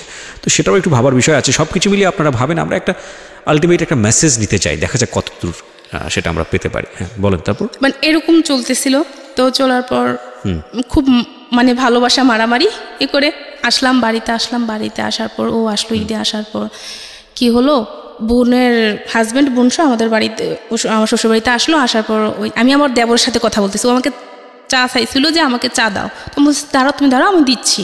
তো ভাইয়ের সাথে কথা বলতেছি যে ভাইয়া যাই হয়েছে এতদিন সংসারে যেভাবে হয়েছে, কেন এখন আমাদের দায়িত্ব যে সংসারটাকে ভালোভাবে তৈরি করা। আপনার বোন ছিল, বোনটাকে বিয়ে দিয়েছেন, এখন আমরা মানে ভালোভাবে সংসারটাকে সুন্দরভাবে গুছিয়ে তুললে আর সমস্যা নাই। এভাবে নিয়ে ভাইয়ের সাথে সাংসারিকভাবে কথা বলতেছে। ও আমার হাজব্যান্ড ওই যে বলো চা দিতে, আমার মনে নাই। তো 10 মিনিট পরও আমাকে ডাক দিল, খুব জোরে ডাক দিল। তো ডাক দেওয়ার পর কী করলো, আমি গেলাম। যাওয়ার পর মানে কিছু বুঝে ওঠার আগে ও আমাকে এমন জোরে একটা থাপ্পড় দিল, মানে আমি পুরা পড়ে গেলাম। মানে কী হলো এটা, তো আমি মানে তখন হাসতেছি। আমার চিন্তাধারা ছিল যে আমি এখন যদি মানে কোনো কিছু করি, তাহলে আমার ননদ আছে না ওর হাজব্যান্ড আছে, ওরা যদি শুনে তাহলে ব্যাপারটা খারাপ দেখান না, আমার ননদ কথা শুনতে হবে শ্বশুরবাড়িতে। আমি একটা মেয়ে হয়ে অন্তপক্ষে এটা পারবো না, আমার ননদ আমার সাথে যাই করুক না কেন বা ও যাই করুক না কেন। তো এটা বলার পর আমি কি করলাম, ওকে চা এনে দিলাম। আমার মা আমার ছোটো বোন তখন ওদের বাড়িতে ছিল, অন্য ঘরে ঘুমালো। তো আমি কি করলাম, ওকে চা এনে দিলাম। ও কী করলো, হাত থেকে পিরিচ ছিল, পিরিচটা ফেলে দিয়ে গায়ের ভিতরে আমার চা ঢেলে দিল, গরম চা পিঠে। Very bad. ঢালার পর আর কি, তারপরে কিছু করি না, তখন ওর পায়ে ধরে বসে আছি যে জানে একটা কথাও বলো না, তুমি যা বলার পরে বলো, ঘরে নতুন জামাই আছে, মানে এভাবে বলতেছে ওকে, জান পাখি যা আছে ওকে এগুলো বলে। মানে তারপর শুলাম, শোয়ার পর চোখ বন্ধ করে কতক্ষণ পর আবার দেখি আমার গায়ে মারতেছে। মানে এতক্ষণ কিসের কথা বলতে, কার সাথে? আমার দেবরের সাথে। হ্যাঁ আমি তোকে বললাম। এখন মারার পর এখন আমার শাশুড়ি হঠাৎ করে উঠে দেখে যে এরকম হচ্ছে। তো আমার শাশুড়ির কি শুরু করলি, এখন আমার শাশুড়িকে বকতেছে, আপনার হাজবেন্ড? হ্যাঁ, যে খেয়াল রাখে না কিভাবে চলতেছে ঘরের ভিতরে, ওরা এসব খেয়াল রাখে না, মাকে খুব বকতেছে। তো মানে আপনাকে মারছে কেন? তোমার ভাই থেকে তো শাসন করা উচিত ছিল। ওদের সাথে না, ভাইয়ের সাথে আমরা খারাপ কোনো কথা বলতেছি না, ভাই তো খারাপ কিছু বলতেছে না আমাকে, আমি তো সংসারের বিষয়ে কথা বলতেছি। তো ওর মাথায় কি, আমি তো সেটা বুঝতে পারতেছি না ও কেন এরকম করতেছে। একটা সময় সে আমাকে ভালোবাসতেছে, আমার অসুস্থ হয়ে গেলে মানে আমাকে সে কি করবে, শুধু চিন্তাধারা এটা থাকে যে কোন ডাক্তার দেখালে আমাকে ভালো হবে, কোথায় নিলে আমাকে ভালো হবে, তার মাথায় শুধু এসব কাজ করে। আবার 19 থেকে 20 হতে গেলে আবার মারামারি, গালাগালি, মানে খুব এরকম চলতেছে। চলার পর তখন পরের দিন আবার এটা মিটমাট হয়ে গেল, নিজে সব মিটমাট করে ফেললো। আমার মা ছিল ওদের বাড়িতে, তখন আমার মাকে আমার শাশুড়ি বললো, আমাকে মারছে সেটা বলে নাই, বললো যে গালাগালি করছে। পরে আমাকে বললো যে মা কী হয়েছে, তো মা কিছু হয় না, আমি সব শুনছি। তখন মার কাছে তো আমি স্বীকার গেছি যে মা এরকম হয়েছে। তো মা বিশ্বাস করতে পারে না যে মা জামাই এরকম করবে। মানে আমার ফ্যামিলির কোনো মানুষ জানে না যে আমার হাজব্যান্ড এরকম করতেছে আমার সাথে, ছোটো আন্টি একটু একটু জানে, ছোটো আন্টিকে একটু একটু জানি, পরে ছোটো বোনকে একটু একটু বলতেছি, ওই সম্পূর্ণ বলতেছি না। তো এরকম চলতে থাকলো। তো একটা সময় কি হলো, ওই যে ওর চললো, মানে বিজনেসটা শুরু করলো। তো একদিন আমাকে ফোন দিয়ে বললো, 2016 সালের দিকে কোরবানি ঈদ ছিল, তার 2-3 দিন আগে, 3-4 দিন আগে আর কি। আমি ঢাকা এসে দেখা বেড়ে আবার দেশে গেলাম, যাওয়ার পর ও ফোন দিল আমাকে। ফোন দিয়ে বলল একটা কথা। বললাম যে কি? বলে যে মানে আমার যদি বিজনেসটা মানে একটু ভালো হয় তাহলে তুমি আমাকে হেল্প করবা। করবো না কেন, মানে ও বিজনেস করার জন্য আমি আমার ফ্যামিলি থেকে টাকা পয়সা এনে দিছি। যখন ও ব্যবসাটা শুরু করে তখন আমার ফ্যামিলি থেকে টাকা পয়সা এনে দিছি। হ্যাঁ, তো এখন এনে দিলাম, এখন যদি সামনে কিছু লাগে, আমার যতটুকু লাগে আমি হেল্প করব। তো বললো যে অন্য উপায় কি? তখন বললো যে আবারও সেম সেটা, যখন বাহিরেতে, যখন আমাদের মিশন আরও বাড়াবো, তখন বাহিরে আমরা কাজটা মালটাল সেল দিব, তখন যখন বাইরেরা আসবে তখন তাদেরকে খুশি করাতে পারবা না। কি বলতে চাও তুমি সেটা বলো। ওকে। তো বললে যে কেন বুঝো না? তা আমি বলছি যে আমার পক্ষে সম্ভব না। সামহাও ঘুরে ফিরে আপনাকে ওই জায়গাটায় নিয়ে যাওয়ার চেষ্টা করছে। তখন আমি ওর সাথে রাবিভ করলাম যে তুই কেন এরকম করতেছিস আমার সাথে, আর আমি কার জন্য করবো? তোর ভাই বোনের জন্য কেন করবো? আমি ওদের সাথে আমি কোনো অন্যায়ভাবে চলতেছি না। তোর ভাই বোনের জন্য কেন আমি এটা করব? আমার বাচ্চা আছে, আমি কাকে খাওয়াবো? আমার একটা বাচ্চাও নিতেছে না। বাচ্চা নেওয়ার কথা বলে যে এখন নেওয়া যাবে না। বাচ্চা নেওয়ার জন্য ফোন দিলে বলতাম যে আমার বাচ্চার দরকার, এসে তখন কি করতো, সে বলতো যে আমি পারবো না, বাচ্চা নিব, এখন নিতে পারবো না, এখন নিলে আমার ফ্যামিলি দেখবে কে? তোর বাচ্চা নিলে এখন আমার কিডনি বিক্রি করতে হবে, কিডনি বিক্রি করে তারপর আমার সংসার চালাতে হবে, আমি এখন বাচ্চা নিতে পারবো না, এইসব বলতো। তখন এটা যখন এদিন এটা বলছে, ওর সাথে আমি খুব রাবিভ করছি, তুই তুকারি করে কথা বলছি, মানে খুব ঝগড়া করছি ওর সাথে। আমি ঝগড়া করে তখন চিন্তা করলাম যে এখন কি করা যায়। তখন ঢাকায় যখন আসতাম না, তখন মাঝে মাঝে আপনার জীবনের গল্প আমি শুনতাম। আচ্ছা, জীবনের গল্প আমি শুনতাম। তো ওখান থেকে যে একটা কথা বলতেন না, যে যা করব মানে ভেবে চিনতে, একটা সিদ্ধান্ত নেওয়ার আগে ভেবে চিনতে সিদ্ধান্ত নিতে হবে, হুটহাট করে কোনো সিদ্ধান্ত নেওয়া যাবে না, এইসব বলতেন। বা আপনার কথার মানে বোঝানোর ইয়াটা আমার খুব ভালো লাগতো, শুনতাম। তো এটা নিয়ে ও খুব করতো, এগুলো কি শুনো, এগুলো ভালো না, এগুলো খুব খারাপ, মানে এটা মানে একদিন একটা থাপ্পড় পর্যন্ত দিছে আমাকে। আমি কি বলো, এগুলো শোনা খুব ভালো, এগুলো খুব ভালো একটা অনুষ্ঠান, বলেন এগুলো ফালতু, এগুলো ভালো না, এগুলো বলতো। আমি তখন নিউজ পেপার পড়তাম প্রচুর, এটাও পড়তে দিত না। আচ্ছা, মানে পড়াশোনা বা অন্য জগৎ থেকে সম্পূর্ণ দূরে রাখতেছে আমাকে। পড়াশোনাটা এদিক দিয়ে বন্ধ হয়ে গেছে, এত দূরে আমি কলেজে যাওয়া সম্ভব না, আসা যাওয়া, বা আমার বাবার বাড়িতে আমি থাকি বেশি, সেক্ষেত্রে আমি এখানে পড়াশোনা করতে পারবো না। আস্তে আস্তে পড়াশোনা মানে মাথা থেকে ঝেড়ে দিলাম। ঝেড়ে দেওয়ার পর মানে এভাবে একটা সংসারে চলতেছে, এভাবে কি পড়াশোনা করা যায়? দৈনিক এসব নিয়ে ঝগড়াঝাটি, আমি ভালো না, আমি খারাপ, আমি অন্য কারোর সাথে ছিলাম, আমার বাবাকে নিয়ে সন্দেহ, এভাবে নিয়ে সব কিছু মিলিয়ে একটা মানুষের পক্ষে সম্ভব না। আমিও অসুস্থ, দিনের পর দিন অসুস্থ থাকতাম। তো এই যে অসুস্থ থাকতাম, সেই দেখতো ডাক্তার, সেই দেখাতো। আমার অ্যাপেন্ডিসাইটের সমস্যা হয়েছিল, অপারেশন করেছে, সেই করছে এগুলা। 1 টাকা আমার ফ্যামিলি থেকে দেওয়া হয়নি, সম্পূর্ণ কিছু ও খরচ করলো।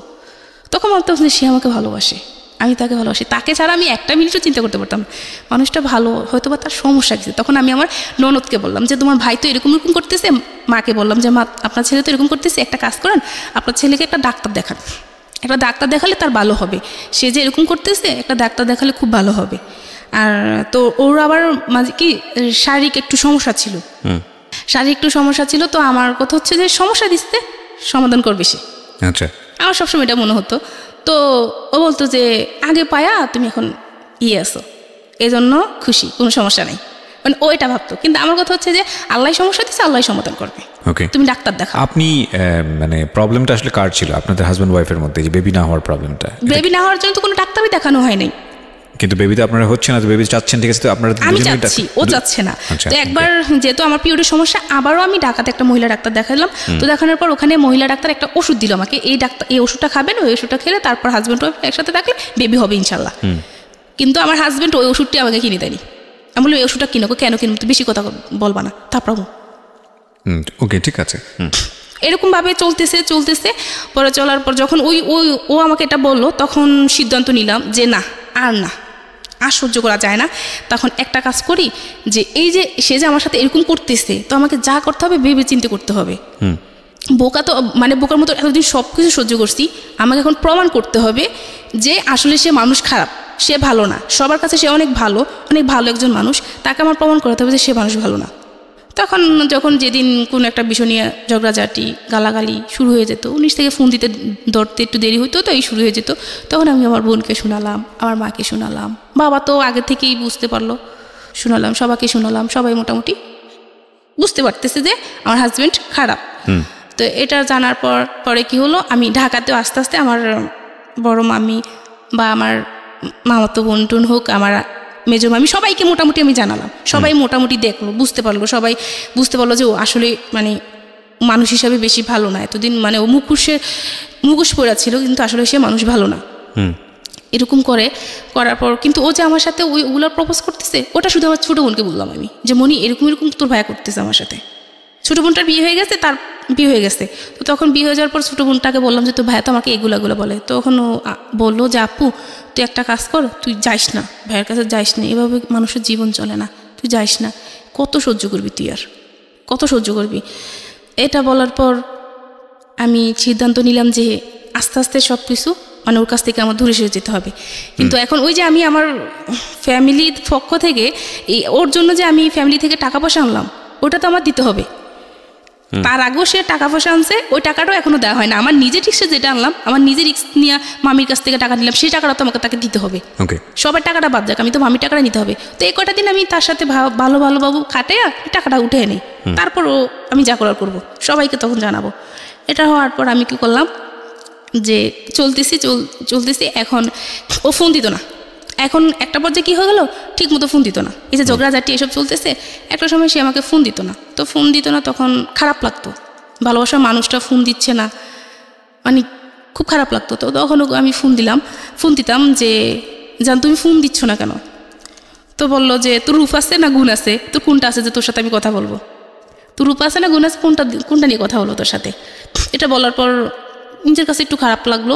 ওই দিনে মনে হলো আর কি আমার হাজব্যান্ড আমাকে পছন্দ করে বিয়ে করেনি, ওই বিয়ের পর দিন একটা বললো, তারপর থেকে আমাকে আর কোনোদিনও বুঝতেই দেয়নি। ও মায়ের সাথে বোনের সাথে যাই খারাপ ব্যবহার করতো, আমাকে কোনোদিন বুঝতে দেয়নি যে মানে সে আমাকে পছন্দ করেনি বা কালো বলে সে আমাকে কোনো অবহেলাই করেনি, এরকম কোনো কিছু বুঝতে দেয়নি। তখন যখন সে আমাকে এই কথাটা বললো, তখন আমি মানে অনেকটা খারাপ লাগলো আমার কাছে।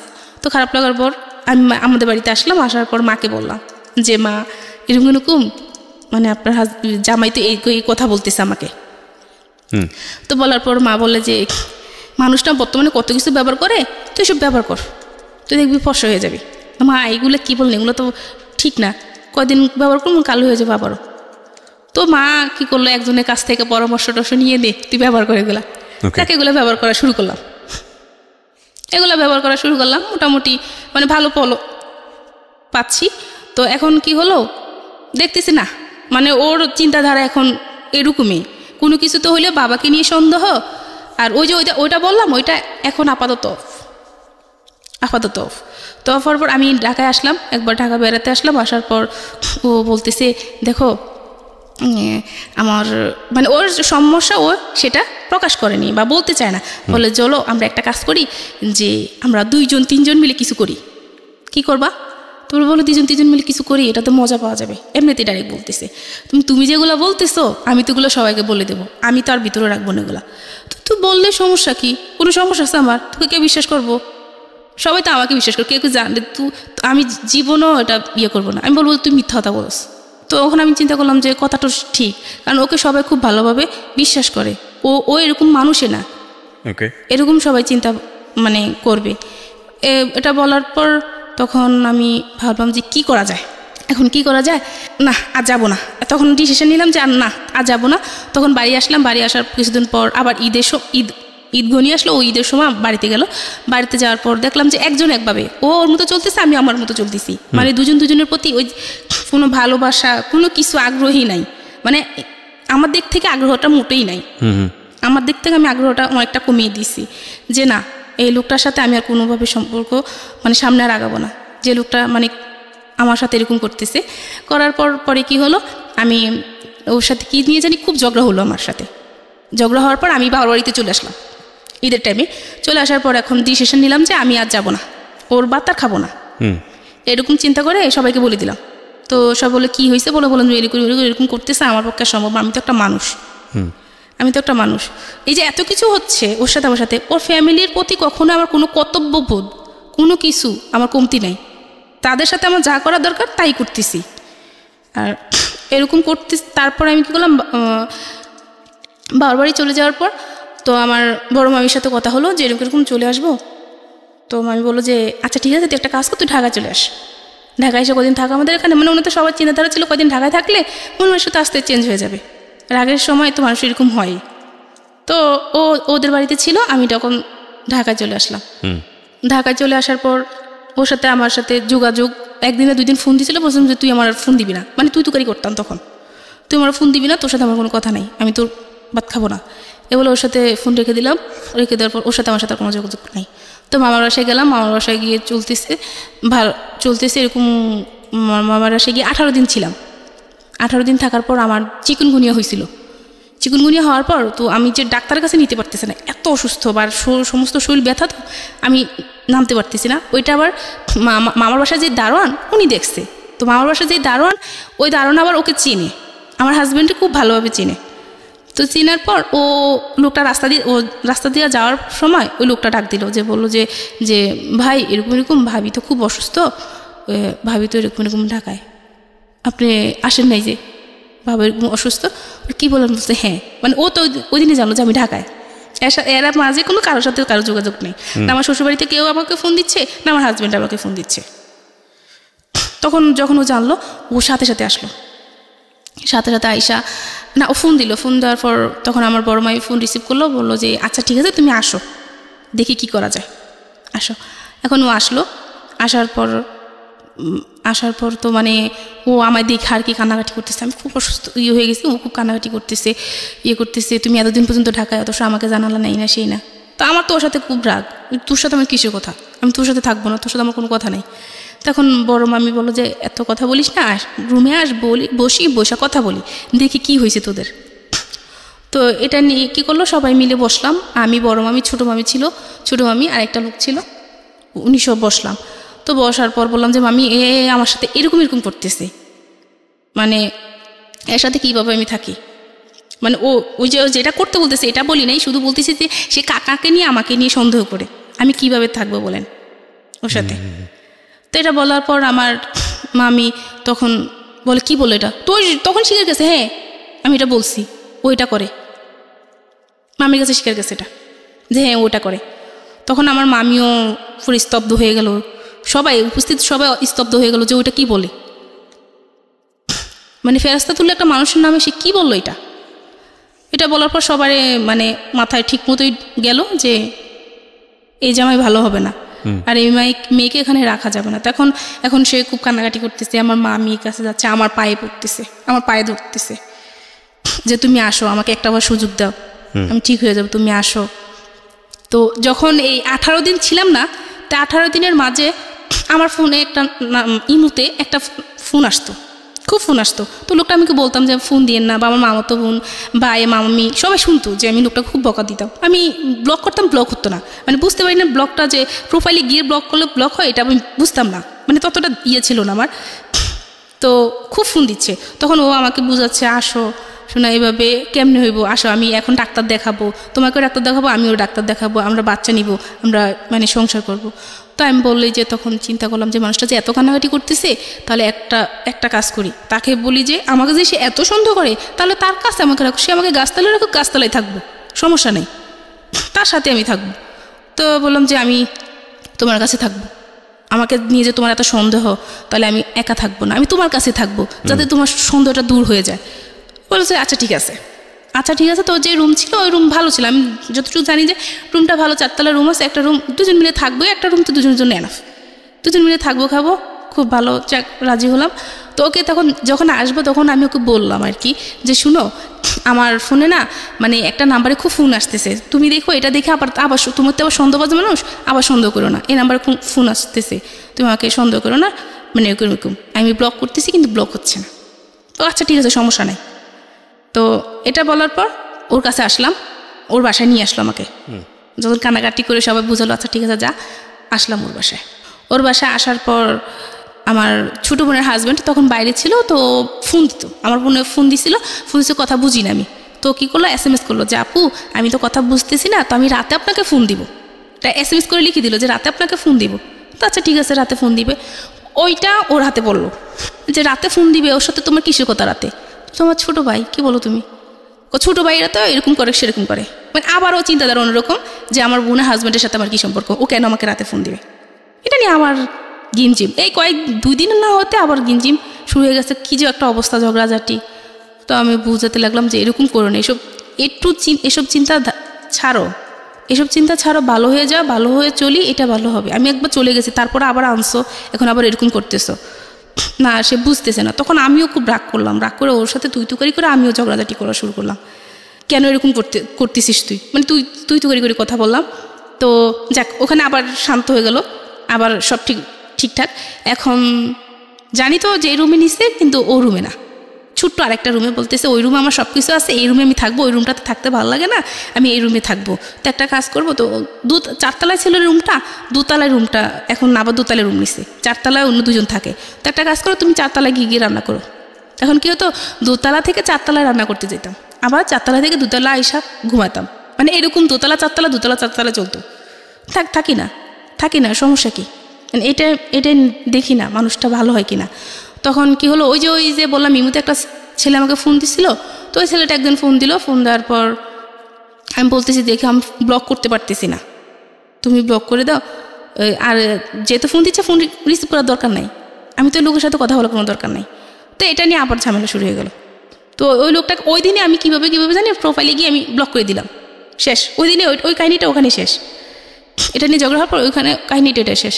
এখন কি করতো, রাতের বেলা আসতো, ঘুমাইতাম বা আমি শুয়ে থাকতাম, মানে হঠাৎ করে ওর কি মেজাজ খারাপ হইতো জানি না, কোনো কিছু হইলে আমার আঙ্গুল দিয়ে খোঁচায় শরীরের ভিতরে খোঁচাইতো। ও মানে তুই কার সাথে কথা বলিস, কয়জনের সাথে কথা বলিস, মা তুলে গালিগালাজ করতো। ওকে, আমরা ইন ডিটেইলে না যাই, অশ্লীল কথাবার্তা বলতো। হ্যাঁ, এসব তুলে গালিগালাজ করতো, আর মানে ইয়ে করতো, খুব বকাবাদ্য করতো। তো এরকম চলতেছে, এরকম অনবরত চলতেছে। চলার পর মানে কি করবো কোনো কিছু বুঝতে পারতেছি না। এদিক দিয়ে আমার যেই কাকা খুব অসুস্থ হয়ে গেল। কাকার তখন ক্যান্সার ধরা খাওয়ার পর ওর মাথায় তখনও মানে জানে যে কাকার ক্যান্সার, ওর মাথায় তখনও কোনো কিছু কাজ করে না যে এই মানুষটা ক্যান্সার, এই মানুষটা মারা যাবে। এখনও এই মানুষটাকে নিয়ে কথা না বললে কি নয় না, ওর এখন এগুলোই বলতেছে, কাকাকে নিয়ে সম্পর্ক বা বোনের হাজব্যান্ড। এখন ওই যে ওগুলার অফার আর করেনি, ওই দিনকার পর থেকে করার পর, রাগারাগি করার পর ওই প্রপোজগুলো আর করেনি। তো এখন বাবা অসুস্থ, বাড়ি থেকে একটু ফোন দিতে পারতো না। যখন মাকে ফোন দিতাম তো বলতো যে বাবা খুব অসুস্থ, তোর বাবার আজকে এই অবস্থা। তখন শুনলে খুব খারাপ লাগতো যে আমার মানে বাবার এই অবস্থা। আর আমি যখন থেকে আমার হাজব্যান্ড এগুলো সন্দেহ করা শুরু করলো, তখন থেকে আমি কোনোদিনও মানে বাবা বলে জড়িয়ে ধরতে পারিনি যে এ মানুষটা আমার বাবা, কাকা, যে মানুষটা আমার ছোটো থেকে বড় করছে। একটা দ্বন্দ্ব লাগতো, বুকের ভিতরটা জানি কেমন করতো যে এই মানুষটাকে নিয়ে আমার হাজব্যান্ড এত কথা বলে, যে মানুষটা আমাকে মা ছাড়া কখন কথা বলেনি। আমার সন্তান নাই, কিন্তু আমার বাবা আমাকে মা ডাকতো, ওইটাই আমার আল্লাহর কাছে শুকরিয়া ছিলাম। তো এখন এরকম চলতেছে। চলার পর আমি একদিন কি করলাম, আমার মামার বাসায় গেলাম। আমার মামাতো বোন, আমার খালাতো বোন সবাই ছিল বাসায়। আমি গেলাম ওদের কাছে, গিয়ে মানে কয়েকদিন থাকলাম, 3 দিন থাকলাম আর কি। 3 দিন থাকলাম, ওকে বললাম যে আমি থাকি। তো প্রথম দিল, কিন্তু পরে আসার পর আর কি এগুলো নিয়ে ঝামেলা করলো যে কেন ছিলি, এই সেই, তোর কি খবর আছে যে আমি যে একটা মানুষ ছিলাম, খাওয়া দাওয়ার কষ্ট হচ্ছে, তোর কি এটা খবর ছিল? এটা নিয়ে আর কি ঝগড়াঝাটি হলো। ও করলো আমার সাথে, আমি করলাম যে তুমি কি কইতে চাও এইসব। মানে এখন তো আমি পুরোপুরি ওর থেকে মানে দূরে চলে যাচ্ছি, যে এই মানুষটার সাথে আমি আর থাকবো না, এই মানুষটার সাথে আমি থাকবো না। যতই সুযোগ দিয়ে যাই করি না কেন, এই মানুষটার সাথে আমি মন মিশিয়ে আমি চলতে পারবো না। যে মানুষটা আমার সাথে এরকম করতেছে, দিনের পর দিন আমাকে এরকম অত্যাচার করতেছে, মানসিকভাবে এরকম অত্যাচার রাখতেছে। যে ডাক্তার দেখাক ছোট, কিন্তু এগুলা দিয়ে তো সে আমাকে শান্তি দিচ্ছে না। একটা মেয়ের শান্তি কিসে? স্বামী, সেই স্বামীর কাছে তো আমি শান্তি পাচ্ছি না। তো এটা নিয়ে খুব ঝগড়া হলো। একদিন রাতে খুব ঝগড়া হওয়ার পর মানে একটা পর্যায়ে ও আমাকে খুব মারলো, অনেক মারার পর আমি আমার ভাইকে ফোন দিলাম যে আমার এই করছে, আমাকে মারছে। মারার পর কী করলো, ভাই আসলো পরের দিন। আসার পর ভাই আসা দেখলো যে আমার গলায় করে মানে মারছে তো দাগ পড়ে গেছে করছিল, সব কিছুতে দাগ পড়ে গেছিলো। তো যখন ভাই বললো যে এগুলা কি, ও বললো যে ভাইয়া ও তো আসলে অ্যালার্জির সমস্যা, এই কারণে এরকম, ওকে আমি কিচ্ছু করিনি। মানে ও যে এত মারতো, ও বলতো যে আমি একটা থাপ্পড় দিছি, ও এখনও পর্যন্ত স্বীকার যায় যে আমি একটা থাপ্পড় দিছি, আমি কখনো ওকে মারিনি। আমি বললাম যে আমি চলে যাবো, তা আবার বাড়িতে চলে গেলাম। বাড়িতে চলে যাওয়ার পর এখন আমার শ্বশুর শাশুড়ি ননদ দেবর সবাই বুঝাচ্ছে যে আরেকটা সুযোগ দেওয়া, আসো। ও কান্নাকাটি করতেছে, দেখো তুমি ছাড়া আমার কেউ নাই, আমি ভুল করছি, আমাকে ক্ষমা করে দাও, তুমি আসো। তখন পুরোপুরি ভাবলাম যে ওর মাথায় আসলে সমস্যা আছে।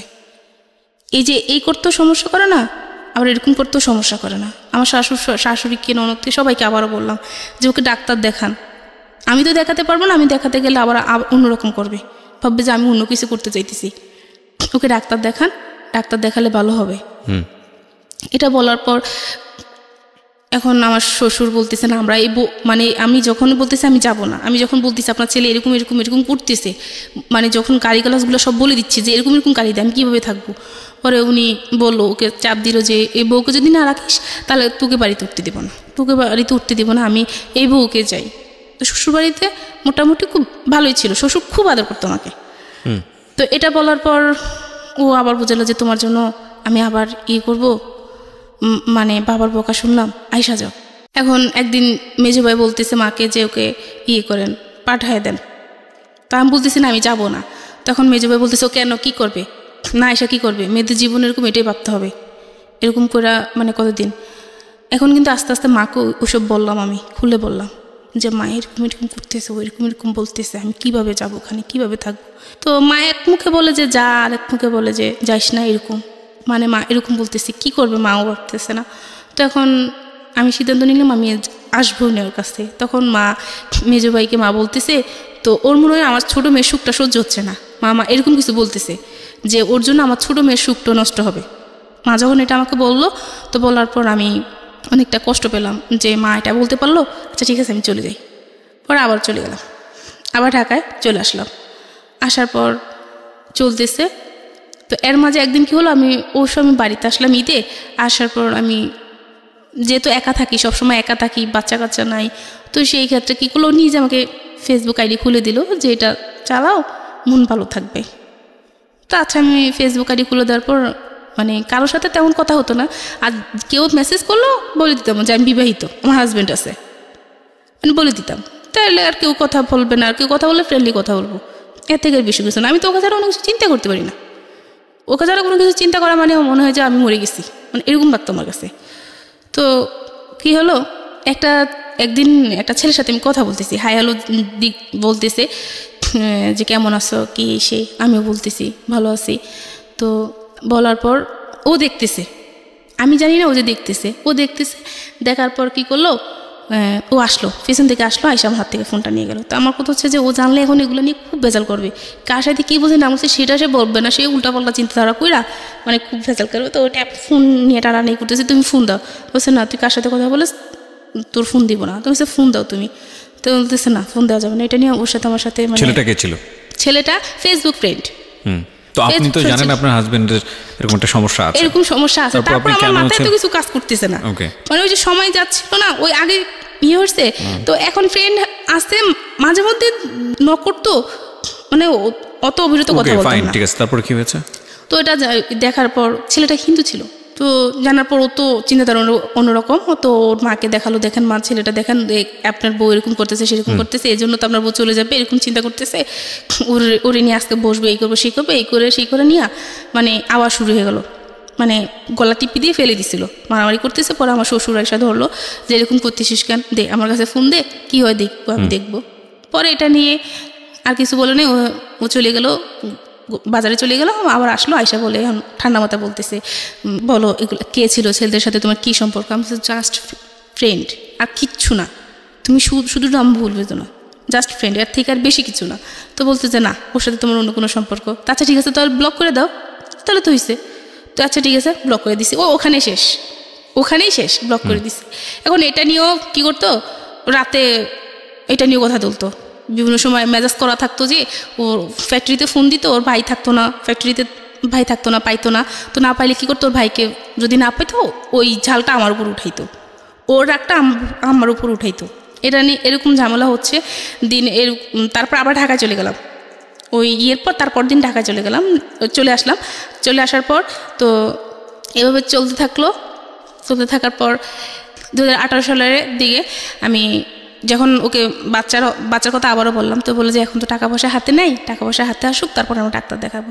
তো আমি বলি যে আচ্ছা ঠিক আছে। এটা বলে আমি আমার নানুর বাসায় বেড়াতে গেলাম কারণীগঞ্জে। ওখানে যাওয়ার পর আমি একটা চাকরির অফার পেলাম। চাকরির অফার পাওয়ার পর যে চাকরিটা করব, ওনাদের সাথে আমি কথা বললাম, ওনারা বললো যে আচ্ছা ঠিক আছে নিব। তো ওকে আমি ফার্স্ট বললাম, আর ও বললো যে ঠিক করছে, তুমি করবো, আচ্ছা তার তো ভালো হয়েছে, মিষ্টি খাওয়াই সেই মানে হাসি খুশি। তো আমি ভাবছি তো রাজি হয়ে গেছে। তা আমার কাছে আমার সবসময় কাগজপত্র আমার সাথে থাকে। আমি করলাম কাগজপত্র সব কিছু জমা দিয়ে দিলাম, মানে চাকরি করবো আমি। যে পরে ওরকম আমি বুঝে বললাম, শুনো যেহেতু তোমার কাছে টাকা পয়সা নেই, তো আমি তাহলে 2 বছর চাকরি করি, 2 বছর চাকরি করে টাকা পয়সা যা জমিয়ে তারপর আমরা ভেবে নিব, ডাক্তার দেখাবো। তুমি এদিকে তুমি করে তুমি তোমার সংসারটাকে গড়ে তোলো। তা এটা বলছি, আচ্ছা ঠিক আছে। এখন কাগজপত্র জমা দিতে গেছি, তখনও কিছু বললো না। যখন আমি ওই অফিসে গেলাম, হেড অফিসে না, আরেকটা ব্রাঞ্চে গেলাম, তারপর ওনারা কি বললো যে আপনার হাজব্যান্ডের সাথে কথা বলবো। আচ্ছা ঠিক আছে বলুন। আমি তো জানি আমার হাজব্যান্ড বলছে আমাকে। তো আমার হাজব্যান্ডের সাথে কথা বলতে দিয়েছে। ও বললো যে আমি জানি না, ওর ফ্যামিলি জানে, ওর ফ্যামিলি যদি ওকে চাকরি করতে দেয় তাহলে আমার সেটা জানার বিষয় না। এটা বলার পর উনি বলতেছে আপনার হাজব্যান্ডের সাথে আপনার দূরত্ব আছে না? দূরত্ব নেই। তাহলে সে এটা বললো কেন? আচ্ছা ঠিক আছে সমস্যা নেই, আপনি চলে যান, চলে গিয়ে ওনাকে বুঝান, সমস্যা নেই, আমরা আপনাকে ফোন দিব। তো এটা বলে আমি বাসায় গেলাম। বাসায় গিয়ে ওর সাথে মানে আমি খুব রাব বিহেভ করলাম। আমি নিজে যে তুই এটা বললি কেন? আমি তো ভালোই চাচ্ছি যে তোর যে টাকা পয়সা নাই, তুই যে বাচ্চা কাচ্চা নিতে পারবি না, তাহলে আমি টাকা জোগাড় করে আমি ডাক্তার দেখাবো, তুই এটা বললি কেন? এটা নিয়ে ওর সাথে আমার মানে খুব ঝগড়া হওয়ার পর কি করলাম যে যা আমি থাকবো না, আর আমাকে রাখতে পারবি না, এতদিন এত কিছু হয়েছে, আর রাখতে পারবি না, এটা করে আমি চলেই আসবো, যা তোকে এখান থেকে আমি ডিভোর্স দিয়ে যাব। তো ও দুজনে মিলেই ঝগড়া করতেছি। তো করার পর কি হলো, কি বলছে আচ্ছা ঠিক আছে আয়, তুই আমাকে ডিভোর্স দিবি, তো আয় আমার সাথে আয়। তো আমি কী করছি, সত্যি ওর সাথে বেরিয়ে গেলাম। বাইরে যাওয়ার পর কী করলো, ওর একটা ফ্রেন্ডের বাসা আবার নিয়ে গেলো। তা আমি আবার মেজু ভাইকে বললাম যে এরকম ওর ফ্রেন্ডের বাসা আমাকে নিয়ে যাচ্ছে, আমরা আজকে মানে আলাদা হয়ে যাব। তো এটা বলার পর আমার ভাই তো মানে ভয় পেয়ে গেল যে ওর ফ্রেন্ডের বাসা কেন নিবে। এটা মানে ভয় পাওয়ার পর ভাই কী করলো, আমাদের আত্মীয় স্বজন যাচ্ছে সবাইকে জানালো যে এরকম আমি একটা জায়গায় যাচ্ছি, যদি কোনো সমস্যা হয় তাহলে আমি ফোন দিব। এটা বলে ওর ফ্রেন্ডের বাসায় গেলাম, দেখলাম যে না স্বাভাবিক কোনো ফ্যামিলি বাসা যাওয়ার পর ওরা আমাকে বুঝালো যে এভাবে এরকম করেন না। নিয়ে আসলো যে ভাই দেখেন ও এরকম পাগলামি করতেছে, তো বুঝালো। তখন ভাইয়ের কাছে বললাম যে ভাইয়া ও আমার সাথে এরকম আচরণ করতেছে, এরকম মানে ঝগড়াঝাটি করতেছে, সন্দেহ করতেছে, এভাবে কীভাবে সম্ভব, আমি এভাবে পারবো না। এটা বলার পর এখন আমি বাড়ি চলে যাবো, আমি থাকবো না, কোনোভাবে থাকবো না, নাহলে আমি সুইসাইড করে ফেলবো। তো ভাইয়া বললো যে আচ্ছা ভাবি করেন না, ফাহিম ভাই ও যদি যেতে চায় তাহলে ওকে বাড়িতে পাঠান, কয়েকদিন থেকে আসুক, তারপরে ঠিক হয়ে যাবে। তা আমি সত্যি আমি বাড়িতে আসলাম। বাড়িতে এসে কয়েকদিন থেকে আবার এখন কেন জানি ওর জন্য আমার খারাপ লাগতেছে, না আমি থাকবো না, চলে যাই। ঢাকায় চলে আসলাম। ঢাকায় চলে আসার পর যাক ভালোই চলতেছে। নানুর বাসায় যেতাম বা মামার বাসায় যেতাম, আগে এগুলো নিয়ে কোনো সমস্যা করতো না। প্রথম এগুলো নিয়ে কোনো সমস্যা করতো না, পরবর্তীতে এগুলো নিয়ে সমস্যা করতেছে। যা ও ছাড়া আমি আমার ফ্যামিলির মানুষের সাথে অনেক জায়গায় ঘুরতে যেতে দিত, এগুলো নিয়ে কোনো সমস্যা করতো না, এগুলো নিয়ে ভালো করতো। তো ঘুরতেছি ফিরতেছি ভালোই। এখন রমজানে কি করলাম, ও একদিন বসে বসে আমাকে বলতেছে যে তুমি কোন দিন জানি মানে টার্গেটে পড়ে গেছো। কি টার্গেটে বলছো, তুমি কেমন মেরে ফেলবো নাকি, কিসের টার্গেট বলতেছো তুমি? এগুলা বলছো টার্গেটে পড়ে গেছো, তুমি হাসতেছে আর বলতেছে টার্গেটে পড়ে গেছো। তা আমি এটাতে খুব ভয় পাইছি যে কিসের টার্গেটে পড়ে যাচ্ছি আমি। তো বললো যে না কিছু না, এ বলে ও মানে তখনই চুপচাপ হয়ে গেল। তখন আমার খুব ভয় লাগলো যে সে খারাপ কিছু একটা করতে চাচ্ছে, যে আমি টার্গেটে পড়ে যাচ্ছি। তখন আমি আমার ফ্যামিলিকে বললাম যে ওরকম করতেছে। এখন সবাইকে মোটামুটি বলা হয়ে গেল, এখন সবাই চাইতেছে যে চলে আয়। এখন সবাইকে বিশ্বাসও করাতে বললাম যে এখন আমাকে কেউ দোষ দিতে পারবে না, কেউ বলতে পারবো না যে আরেকটা সুযোগ দে, কেউ বলতে পারবো না ধৈর্য তো আমি দোষলাম। সবাইকে দেখানোর পর আমি কি করলাম, ঈদে বাড়িতে গেলাম। বাড়িতে গিয়ে আবার চলে আসলাম, চলে আসার পর এখন বাবা অসুস্থ, আরও বেশি গুরুতর অসুস্থ হচ্ছে। তো গেলাম, বাড়িতে আসলাম, গেলাম, যাওয়ার পর বাবাকে দেখে এসে আবার চলে আসলাম। আবার 9 দিন পর আবার ফোন গেল যে বাবা খুবই অসুস্থ। তো তার আগের দিন আমি ওকে তার সাথে আমার যে সমস্যাটা হয়েছিল তো ওই দিন আমি হাসতেছে, দুজনে হাসাহাসি করতেছি, বলতেছে যে তোমার হাতের রান্না আসলে অন্যরকম, মানে খায় খুব তৃপ্তি পাওয়া যায়। আমি কিছু সব বাদ দাও, এবার দুষ্টামি পাজলাম যা হয়েছে করো, এটা কাজ করো শোনা, এবার বাচ্চা নেওয়ার জন্য ডাক্তার দেখাই, এটা ভালো হবে। ওইটা বলছি, আবার রাগারাগি শুরু হয়ে গেলো, তোর বাচ্চা নেওয়ার জন্য এত পাগলখানে ইচ্ছে, এরকম করে পরের দিন যা আর থাকবো না, এইবার শেষ। তখন কি করলাম, সব কিছু ইয়ে করে পরের দিন ফোন আসলো যে বাবা খুবই অসুস্থ, আমাকে দেখতে চাচ্ছে। তো চলে গেলাম, বাড়িতে চলে যাওয়ার পর 5 দিন পর বাবা মারা গেল। 5 দিন পর বাবা মারা গেল, আমাকে মা ডাকার যে আমাকে মা রাখতো সে মারা গেল। তো বাবা মারা যাওয়ার মানে শুধু এটা বলো যে মা তুই খুব ভালো থাকবি, তুই খুব ভালো থাকবি, আর এই লোকটার কাছে না যাওয়াটা ভালো হবে, যে এত কষ্ট দেয় আমার মাটারে। তো বাবা মারা যাওয়ার পর ওকে জানানো হলো, ওরা গেল, যাওয়ার পর যা কিছু করার করে চলে আসলো। তারপর ঈদ হলো, কোরবানি ঈদ হওয়ার পর এখন ঈদের সময় ওদের বাড়িতে যাওয়ার জন্য আমাকে বলতেছে, আমি যাইনি। না যাওয়ার কারণে অনেক চেষ্টা তারা করলো আমাকে যাওয়ার জন্য, আমি যাইনি। তারপর আমার দেবর বিয়ে ছিল, তো আমার ননদ দেবর আয়সা খুব মানে ইয়ে করে নিয়ে গেল যে ওকে নিয়ে যাই, ওকে দেন। তো আমাকে একদিনের জন্য দেওয়া হলো। একদিন গিয়ে থেকে তারা বললো যে আমরা বসবো এটা নিয়ে। ওরা এইভাবে আর কয়েকদিন চলবে, ওরা দুজনের বয়স হচ্ছে, বাচ্চা কাচ্চা কিছু হচ্ছে না, এটা 2 দিন পর ঝগড়া, তার থেকে ভালো ওদের এরকম হওয়া দরকার কি, এটা বলে আমি একদিন থেকে তারপর চলে আসলাম। ওই দিন বসলো, সবাইকে নিয়ে বসা হলো। এখন বসা হওয়ার পর বললো যে তোদের সমস্যা কি, মূল সমস্যাটা কি। তো আমাকে প্রথম জিজ্ঞাসা করলো যে কী সমস্যা। পর আমি বললাম যে আমাকে ও সন্দেহ করে কতদিন যাবৎ, বিয়ের 1 সপ্তাহ পর থেকে। তো এতদিন তুই বলিস নি কেন, এতদিন বলিনি, দেখি না ঠিক হয় কিনা। কিন্তু এতটা বছর পর্যন্ত, কত বছর, 7.5 বছর, 7.5 বছর এতদিন পর্যন্ত এত কিছু করলাম। পরে বললাম যা হচ্ছে আমার সাথে এরকম বলতেছি। আর ও বললো যে তখন ওকে জিজ্ঞাসা করলো যে তুমি ওকে সন্দেহ করো কেন। পরে বললো যে আমার না ও অসুস্থ দেখে আমার ও সন্দেহ হয়। তুমি এই যে সন্দেহ করতেছো, ওর কিছু পাইছে পর্যন্ত? বলছে না। ওকে কোনো ছেলেদের সাথে কথা বলে, যে ও একটা ছেলের সাথে কথা বলছে, ইমুতে কথা বলছে, ফেসবুকে কথা বলছে, কিছু করছে, ওর সাথে দেখা করছে? কয় না। তো ও বিয়ের আগে একটা ছেলের সাথে সম্পর্ক করছে, ওই ছেলের সাথে কোনোদিন কথা বলছে? যে না।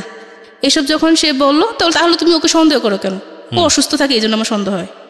আমি কেন সন্দেহ হয় জানি না, অসুস্থ থাকে সন্দেহ হয়। এটা বলার পর সবাই বললো যে আচ্ছা ঠিক আছে, তাহলে ওকে 2 মাস সময় দেওয়া হোক।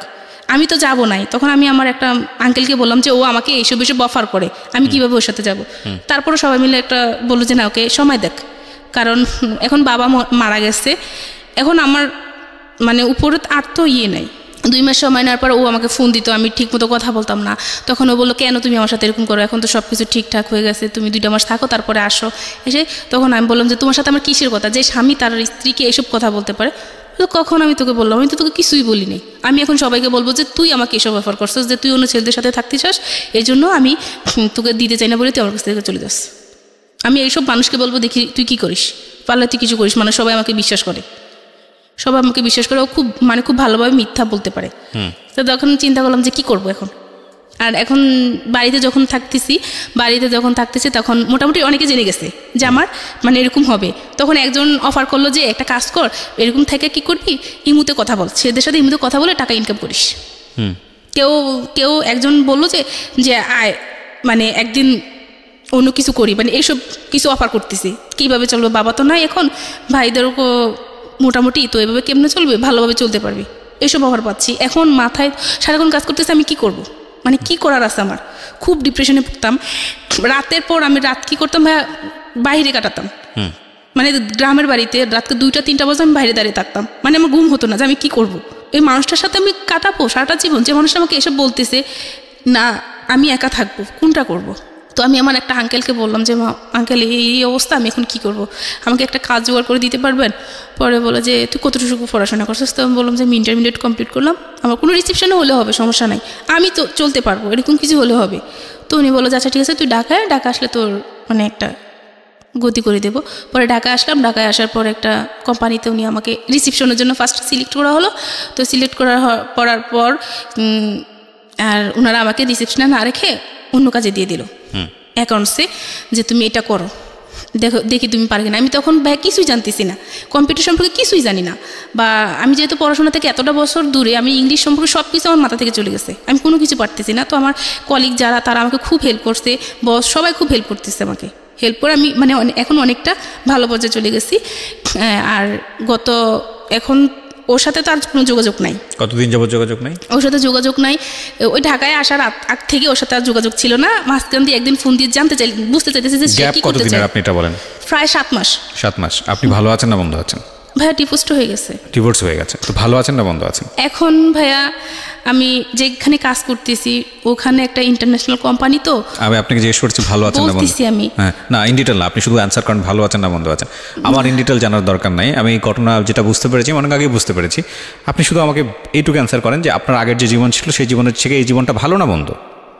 আগের জীবন থেকে এই জীবনটা আছে, ভালো আছে, কিন্তু কি অনেকটা ডিপ্রেশন আছে এখন। ডিপ্রেশন মানে আপনার যেটা হচ্ছে যে আমি জব করতেছি সেখানে আমার বস চাচ্ছে যে আমি আরো বেশি কাজ করি বা আমি আরো বেশি ইংলিশ। সেটা সব জায়গায় থাকবে, life is not without problem. আমাকে বলে দিছে যে আমার এই কাজের পাশাপাশি অন্য কাজ খুঁজতে, কিন্তু আমি কোথায় কোনো কাজ পাচ্ছি না। Life is not that kind of thing যে আপনি যেখানে যাবেন সেখানে 100% হ্যাপি হবেন, সেটা বড় কথা না। কিন্তু আপনি যেখানে ছিলেন সেখান থেকে আপনি এসকেপ করে আপনি একটা বেটার লাইফে আসতে পেরেছেন কিনা সেটাই হচ্ছে মূল কথা। আমি ওইরকম ডিপ্রেশন থেকে, ওইরকম একটা খারাপ জীবন থেকে এখন আমি একা আছি, ভালো আছি।